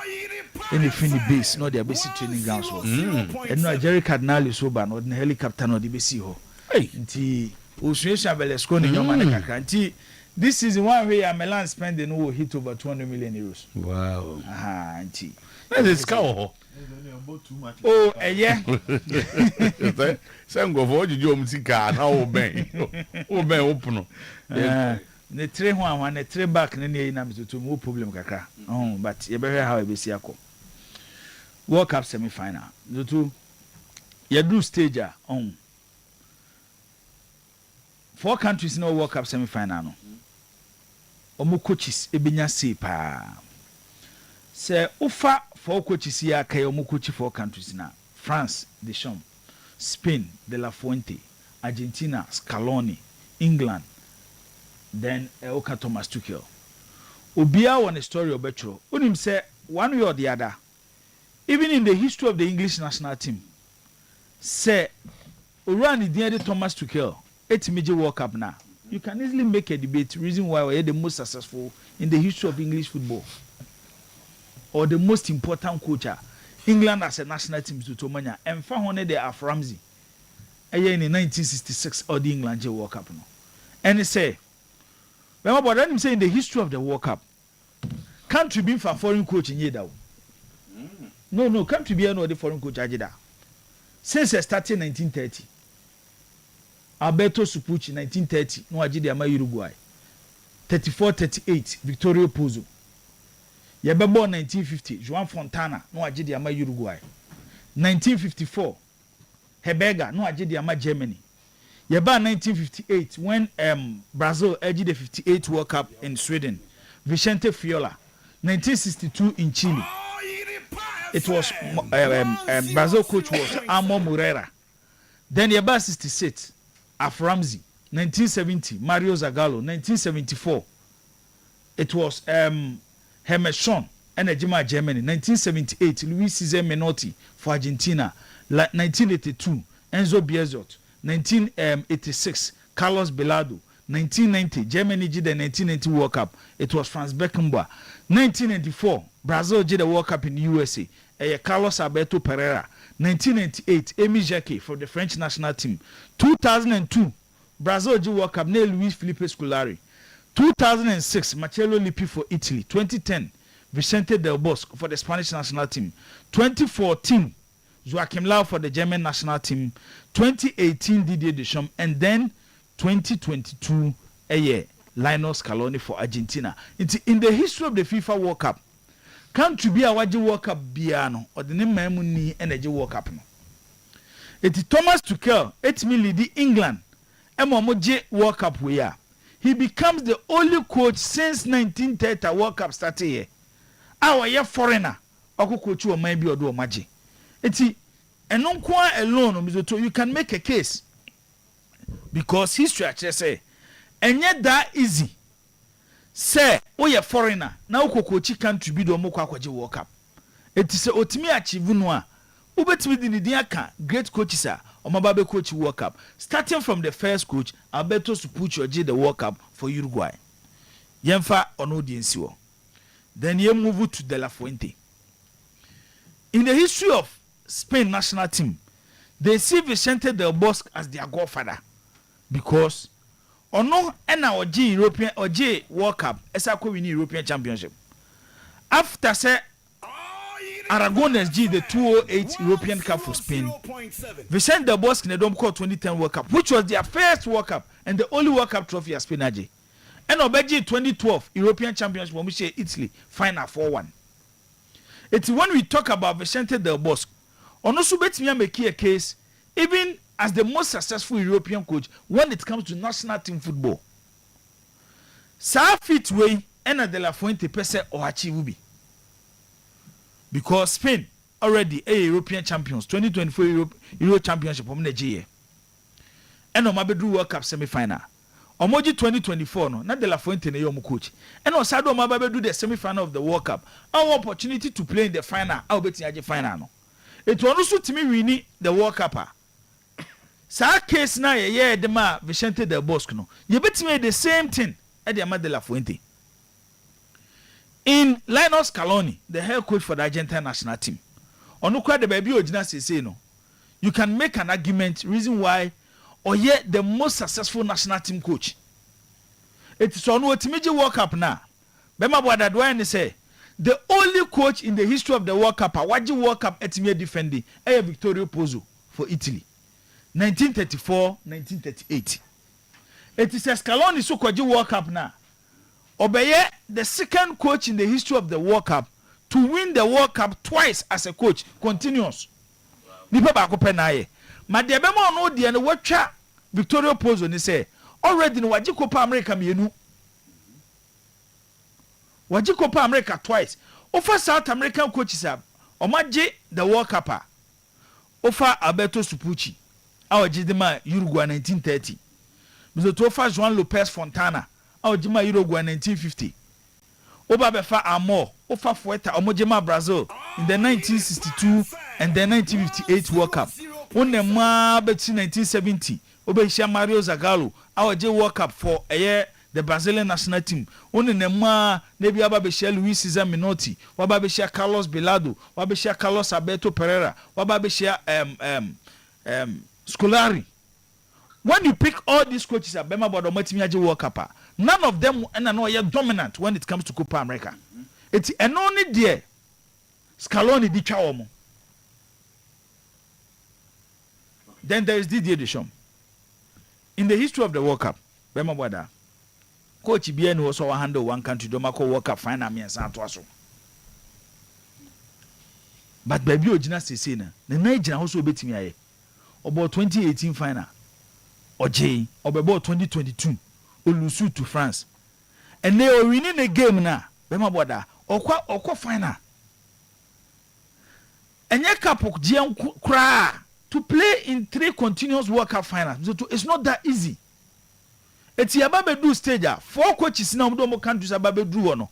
Thomas Tuchel for England, Lionel Scaloni for Argentina, Fuente for Spain, and then Deschamps for France. So be it major World Cup now. We can easily make a debate for them. As some of the finest coaches are World Cup history yet me enyomo. 2 and a game no. Minim so ani me anu baya adwene say. Yebo France abasu nyina World Cup France ayade o. Menya so say France abo game bi at this World Cup. Opponent no what the strength of Spain. So him sir. Morocco. Morocco need the strength of Spain. Okay, you see, the debate is that Morocco did not present themselves as such when they met France. But Spain will be bold. The European champions, and when you say 4 teams now, we do semi-final. No. Whilst we talk about how Spain game near possessive attacking football, no. Spain and now consider the fewest number of chances at this World Cup. Now consider the fewer number of goals at this World Cup. So it's the offer from the other side. Spain opponent. Oh, Spain is share. Spain about Belgium, about Portugal, but relatively they have bigger opponents. By pedigree, by countries, or by pedigree. So share Portugal. Oh, that goes as one. Who share Portugal? That was not signed the few days. So be a tournament to Portugal more. Would go to at the one by. That go up at the Portugal. Whilst you can't France. You can't France. So too. France opens so much at the World Cup. But Pim semi-final Modri. Obi no what is Spain. Spain so on the other side. Matches or Mabo Ninano. Omunshia opponent be what France. France and okay, Eti opeki the 2 opponents now. Obia ya country abema boda. Ofri baby oba omumie no munhia the level of mobile bishia no. Na 2 different sides based on how musi approach your games. France approach your games no on quick transition. Yes, there are a lot of attacking players. Dembele, Mbappe, Mikel Olise, either Bakola or Desiree Ridio. But why the strength of the French team and yet possessive play, but they are quick transition. Sometimes you can even recognize on your counter-attacking side with quick passing. Offer Spain on the other side, Bema Boda, what they believe in a game control. Born yen ye beji actually born said yes, you know. Also, there be a mekase, you were different forms of defending. Sameme no bobo, na bo ni kutame more. A chance said your woman no bona, so to a chance may prevent too. And I'm also defending because bo ni kutame, unya be more. And as a no bo, na me move on a quick transition to hurt you. A chance ye kwa attacker, me find a way, so to be the punish. It's in a game na ye koheno, dear NBC. So to the BC ni. Your key areas be very important. This French team, so to when it comes to creativity, Uriah Deshama building the team around Mikel Olise when it comes to creativity. Because of our 2-man method now, Manu Koni and a Rabio almost started with Chouameni Rabio, and a Manu Koni abe take you over because of a year Chouameni injury. No? These are no game controllers. They are virtually like defensive midfielders who are good when it comes to transition. Over Spain so method now. Say ne Rodri there or you one because he's the captain of the team.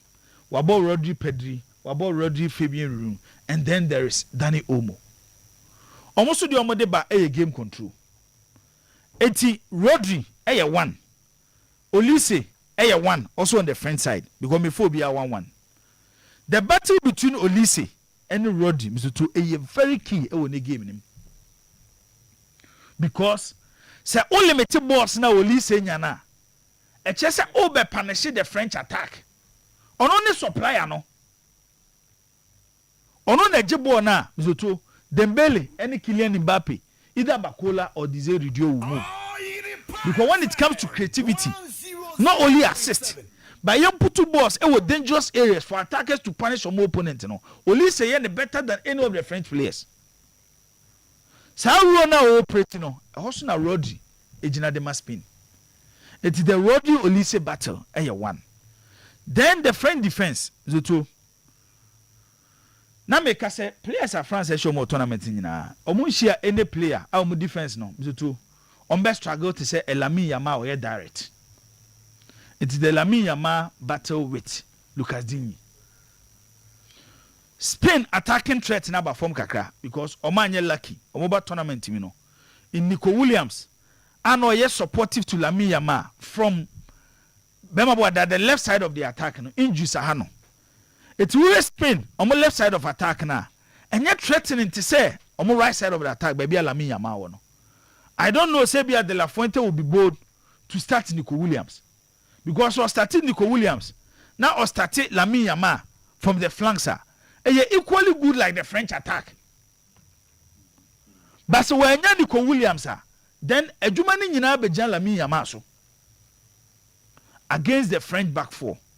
Etine Bemawada Lucas Digne any Lami Yama battle no small. Maweninko.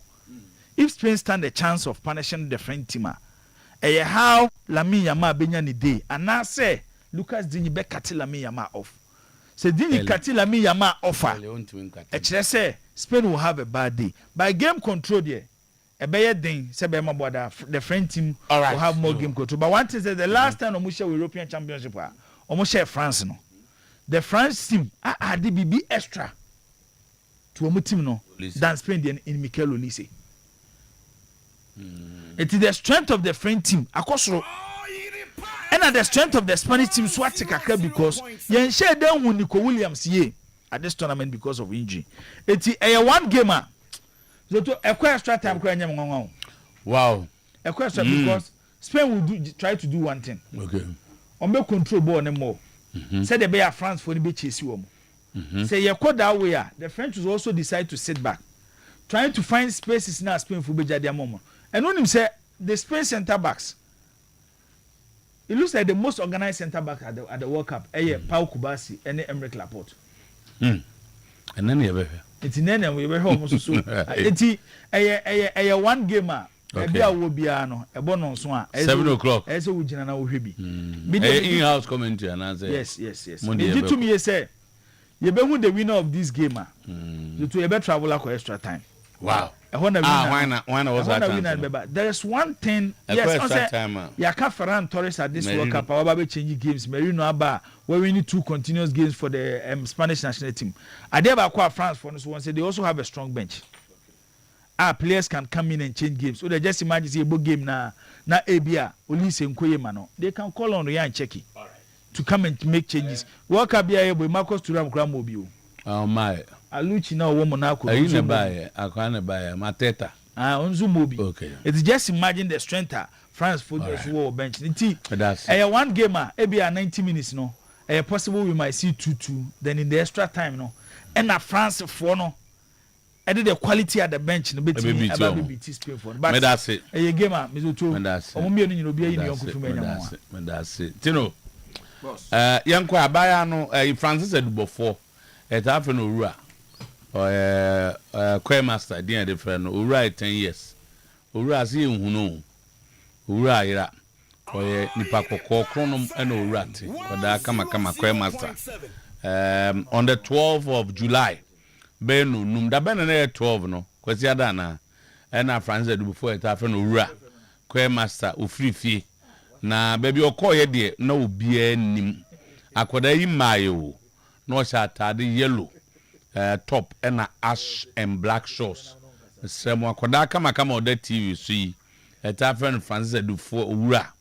Ne maame ne papa ne nuanom say Mr. Wahunu ba bia bomodia na contact 0246 366002 0246 366002 ana pro station ben wo bia no na wakoho abo mama ne ana say Oyerepa FM ana TV ha Francis Edubofo owura choir master ono NPA a won my frequency ada number no bi me 0246 366002 ngoda bi kro kodi agro ba bi and won my 0246 366002 tino fa very so na echi na maka translate solar and ho asama che they say the best way say opese electricity bills go from kra and I say yetadu numu kania wo pede ye na nkrofo agi ato ani solar tino so na apebi solar no onya solar panels bi na solar inverters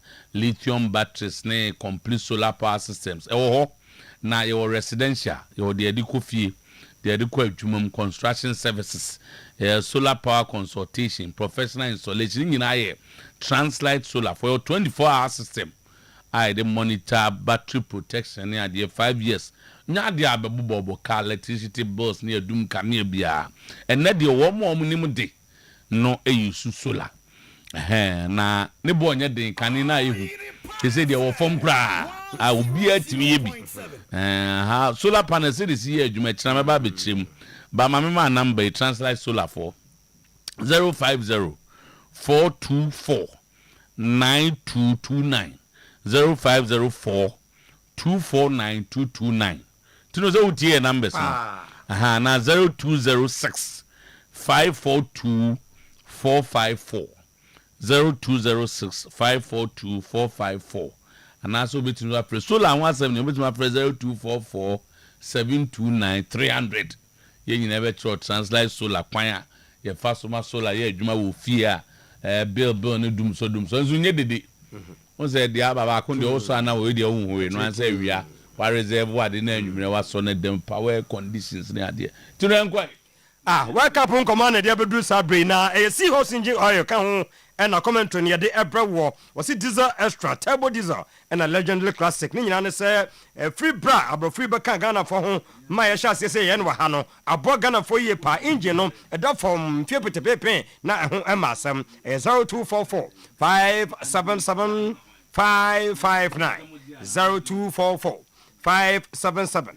559 uwie pa kai say Dr. Caesar's Lina energy tea se sie wamodem fro kajati aso hono ko atwemunum e bia toto na mono no wo ga to Dr. Caesar wo ho no mo e full clinic ene e bia di ato no mo he wo ben ho wa chichiri ben ya akotena ho wo doctor one on one na ye de ka kire no na fe ye hwa mfidie ba so e wo ho enu achi no wonam wonten so di a ye de lina na giti no e de aba bontem de ye nyina ene se nipadua no wodi ye no ye wodi nipadua no peppense toxins e wo se pie wie pe na wodi aduan foforo gu so de bia ho dendendem enu ntina lina no e wo so bia enum bie we no he ye no ti se nsuo awia anopa nwumre wotimi nom kama na ye ne ya na ye de aye na enu achi no kai se wo ba no e to abomodem etimenya bi aton na abofra betimenya bi aton a onfa ne Ghana card woni ne maame mo nyina no nko atwem doctor and register mo na afi mo so sika ma fi onu se school ni mie no na nyema nyina ekoyie wo friend awa 0244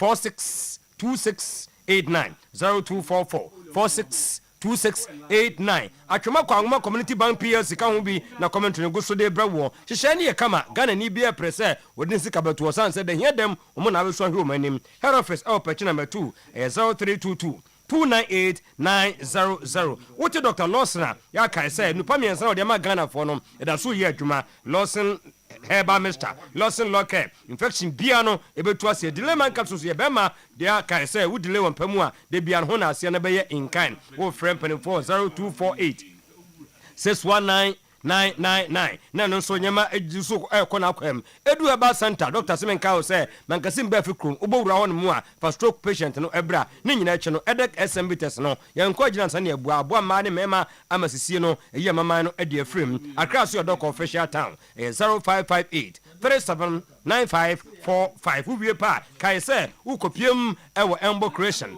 Polovia Ventures ewo nei aha ke wo so no mu a oduru wa so yes just no quality one no ni nyina so owo bi uwie pa Robert Sletwam akọ Siemens Herbal Clinic Siemens de medical culture say emfidie na guo no ye de quotia sciatic stroke STI infertility menstrual problems no prostate ye tu ase liver no ma ho cancer ana wa ba ya so diabetes no bra na emu hypertension ni nyina ebekọ ye kwa sokori mampom mene o kasa die 0240 826995 kai say ewieye 12 kobo jina so follow traffic light na so send for so a Coffee's Kitchen aye krado place order a funeral bibia babia no wono na esome fry assorted jollof dedo na no kame tobia ko obi so da mepe wa kire me ba ko bi me to we because hey me na hu ni ba ko no bi no say ah ene wa na abeka 0248 613 056 0248 613 056 Abrepo Junction we no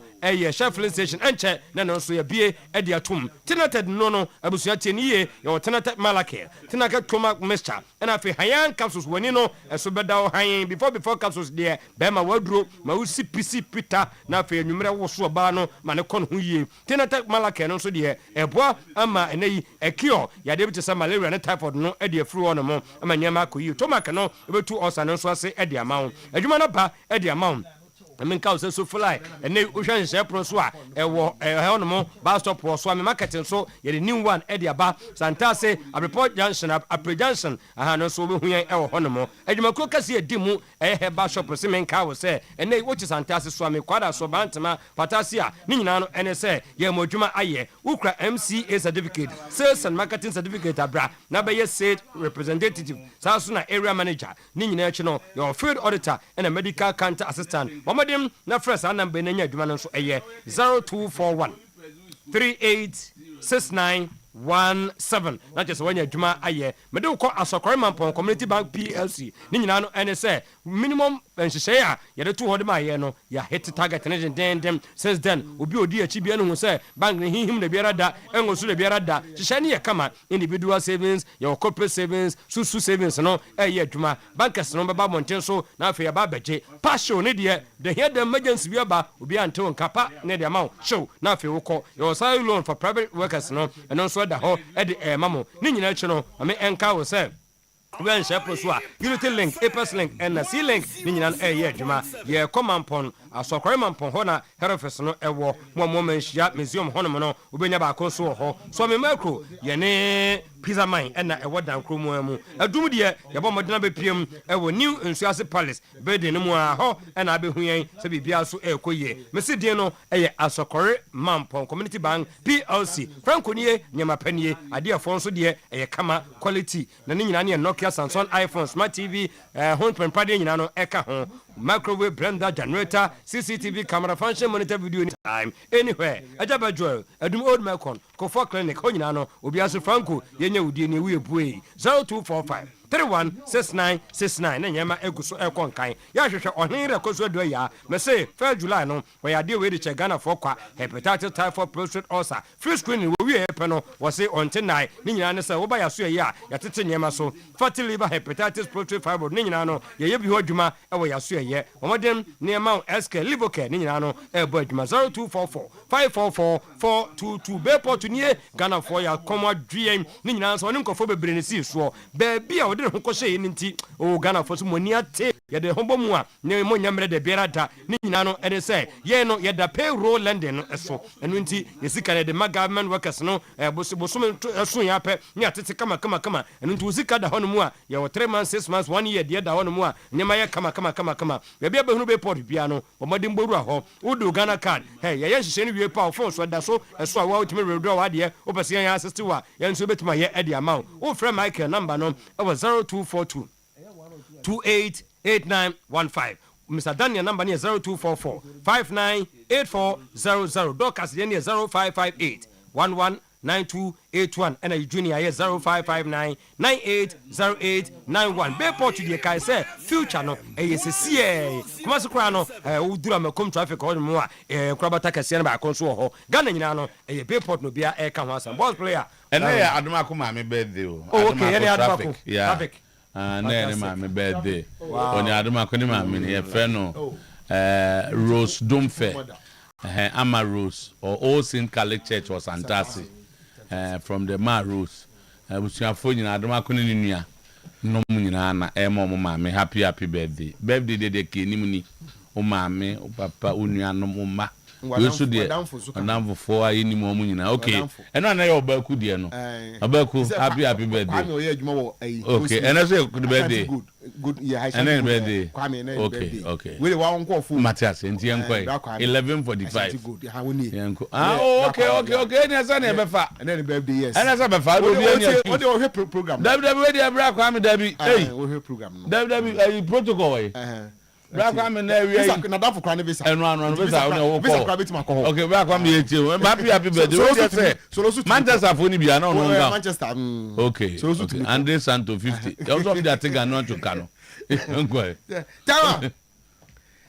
after failing to go by the Jan or Redden whose asking price Kotoko couldn't meet, Kotoko now turned their attention on a 55-year-old former Bafana defender. Tama Huebe Yawada. Dabi misi Huebe Yawada. Ochna near Renimu Huebe Yawada. Okay. On a sporting director Belland. Okay. By the weekend, Kotoko will announce the technical team. Now, and so we be see what Adakuja Chino. Okay. Oh, one Majuma. 0.7. Togbe sign a check of 1.5 million to clear $1.5 million dollars. $1.544 million dollar America for Trump can be 1.5 million. But they are say omo ba no kra no ti coaches never no so you fent to am so sika bia na ade 1.5 million na dey won wana e do so that to go ni Sheikh Mansour omo ka nyina omo de what chetua Sheikh Mansour no we no se sign nti neka ene payment be koso ha secretary to Sheikh Mansour ene chetua sa betua players winning bonus akeka kam Sheikh Mansour oh bibia e tell no about meeting ni chair Tom we are. I'm afraid 5 million. Oh, 20. Come. This idea. Almost to go quite be no abana. Oh, so to be down so busy until Obadia. Now 1.5 million. Now say na no more heading, but who are beg. And I say okay, what $1.5 million. Was signed. This idea. From Mercedes. When this idea, and we house near morning. But say today there because this idea and Nijaba. I say we no more. And the time away no, we no. In decades, no Ghana Premier League club has been at the Confederations Cup group stages, but nations will represent Ghana properly. We are here for results. Of course. We are here to come back in Premier League, and we are here to represent Ghanaian football and Ghana as a country properly in international. Season is very clear, objectives are very clear. Like coaches of Hearts of Oaks, Mediama, Kotoko and other clubs, they want to win the league, but now they have to win their Premier League, we have to win the league lower, and we have to come back in Premier League, that's first. But maybe it's not first, maybe first should be to represent Ghana and Ghanaian football, Ghanaian people properly in Africa, because long time I think Ghanaian clubs didn't even reach a group stage in African Confederation Cup, and Ghana doesn't deserve it. If those so many Premier Leagues didn't do it so many times in maybe decades, let's do it someone who is not in the Premier League right now, who deserves to be in Premier League. Ghana is full of talents. Ghana is like, how to say, sleeping giant. Only we have to find a way how to wake him up. Talents are everywhere, especially in Ghana. Tama, enti run the headache. What's it? It's kind of $1.5 million. Okay, 1.5. And look at you go so now, media not. Okay, how do you say? Thank you. 1 minute, 1 minute. Most Abbas here course. And Abbas a PA. All right, Kaka Kazak. Annual delegate conference. Ha ICC for no be an internal for me board no. Ah, Mokoji date. So we don't know you not saying you. And then I do what we about when I said Michelle me who paro Hanisaka. Oh, okay. ANC. Me ba twa board meeting na we no sensan ye. Na na almost same dinner to quantity on be club bia me same MP start. Man be ne yan. Numerous checks. You have the book account. No, that's how some different accounts. Some different banks. $1.5 million. Head of sports. Another sports minister is confirming that coach $80,000. She has finally confirmed that the coach is taking $80,000. And $100,000 as some said. And was clear. Area no I think is good to go.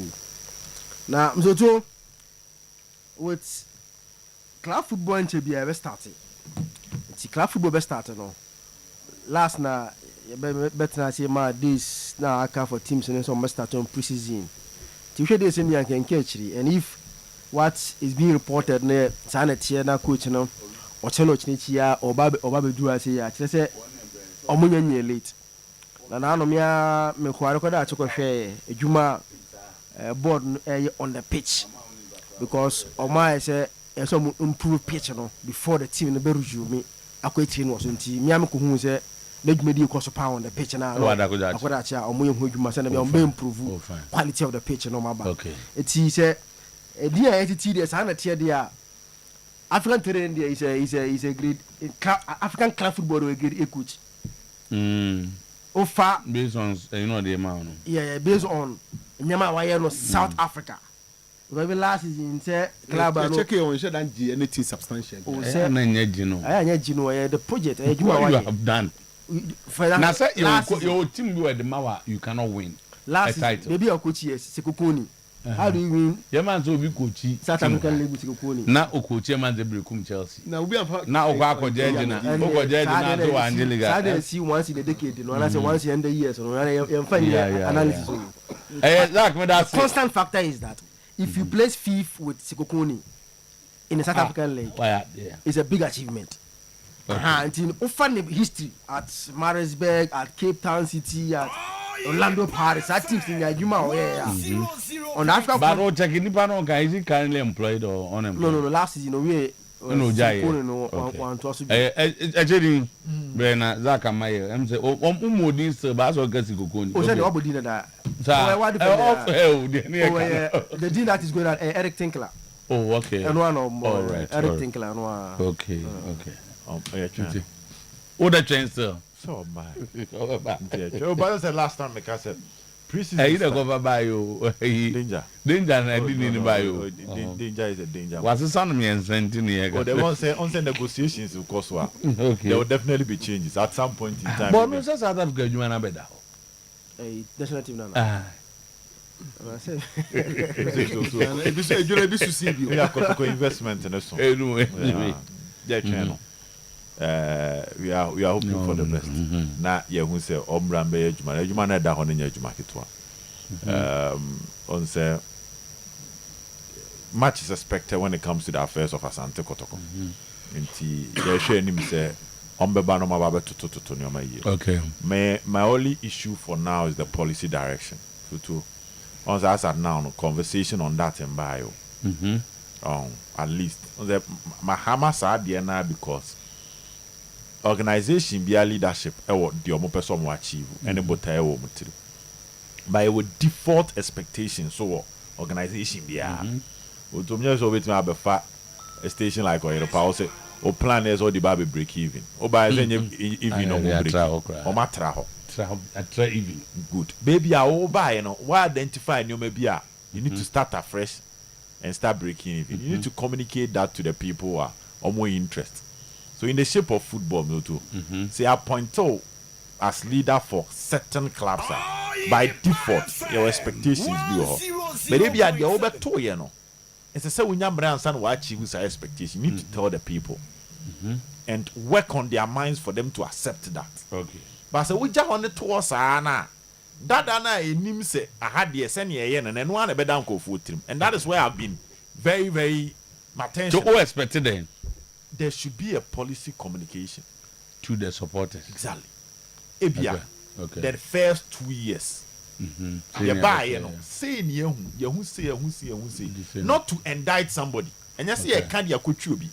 But you who any winting. There is nothing no more. Also they've been quiet. Oh, they say no appointments. No nothing on good. So say my point is, Sani man say nke koso. Emma discussions around it in the koso.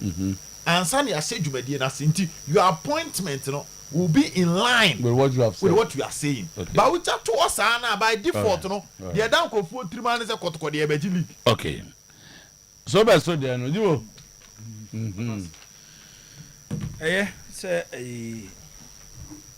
1.5 million. Has for this and the message. The baby has sent the message as Ressa. I'm saying Harry will kill man.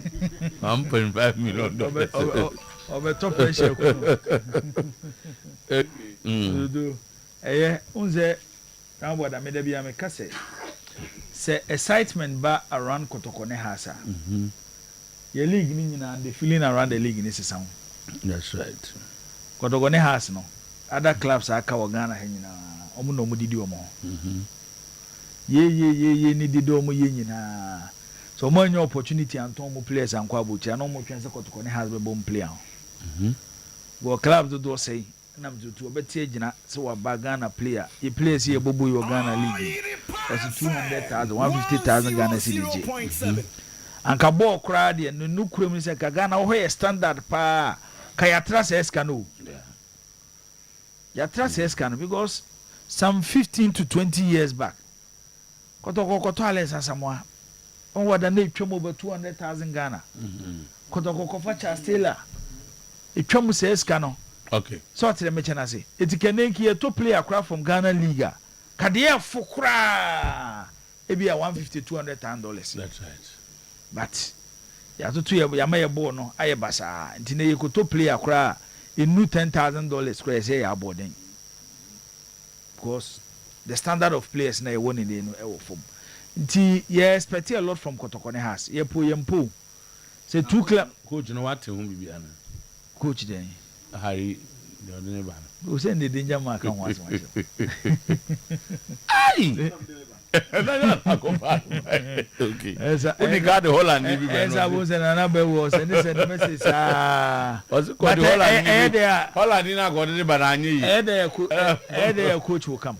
Okay. Coach will come. Possibly. Okay. This week. You're maybe I know because in the Buja, he has a cover the president. Oh, sir, Lagoros is rubber. Money probably bronze. You are no more complaining about the ball for more. As there be a some for your stories. No more story. I'm going away. Yeah, I. Just be before. And as I make him and the anti-board can but said there be a stories. I just be because it's a chessy stories now. You know, there is some level of Igbo stories. I'm more behind the scenes. They coach in the bar. And they are there. Yeah, can and they are about $1.5 million. Was it a Sika we are the Musi or Bana Musi? Or track check and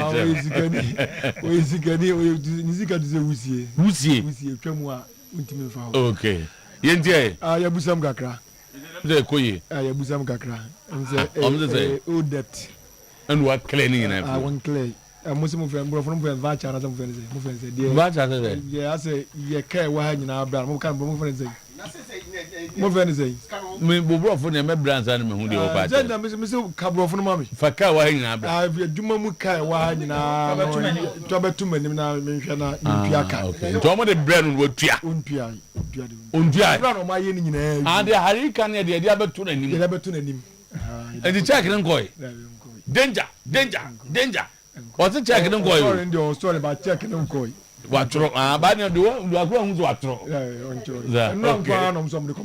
And I don't know what you. Oh, and I do the danger now by the answer. Okay. And a player will be out for the same what the car. Matthias. Because Mr. Easy.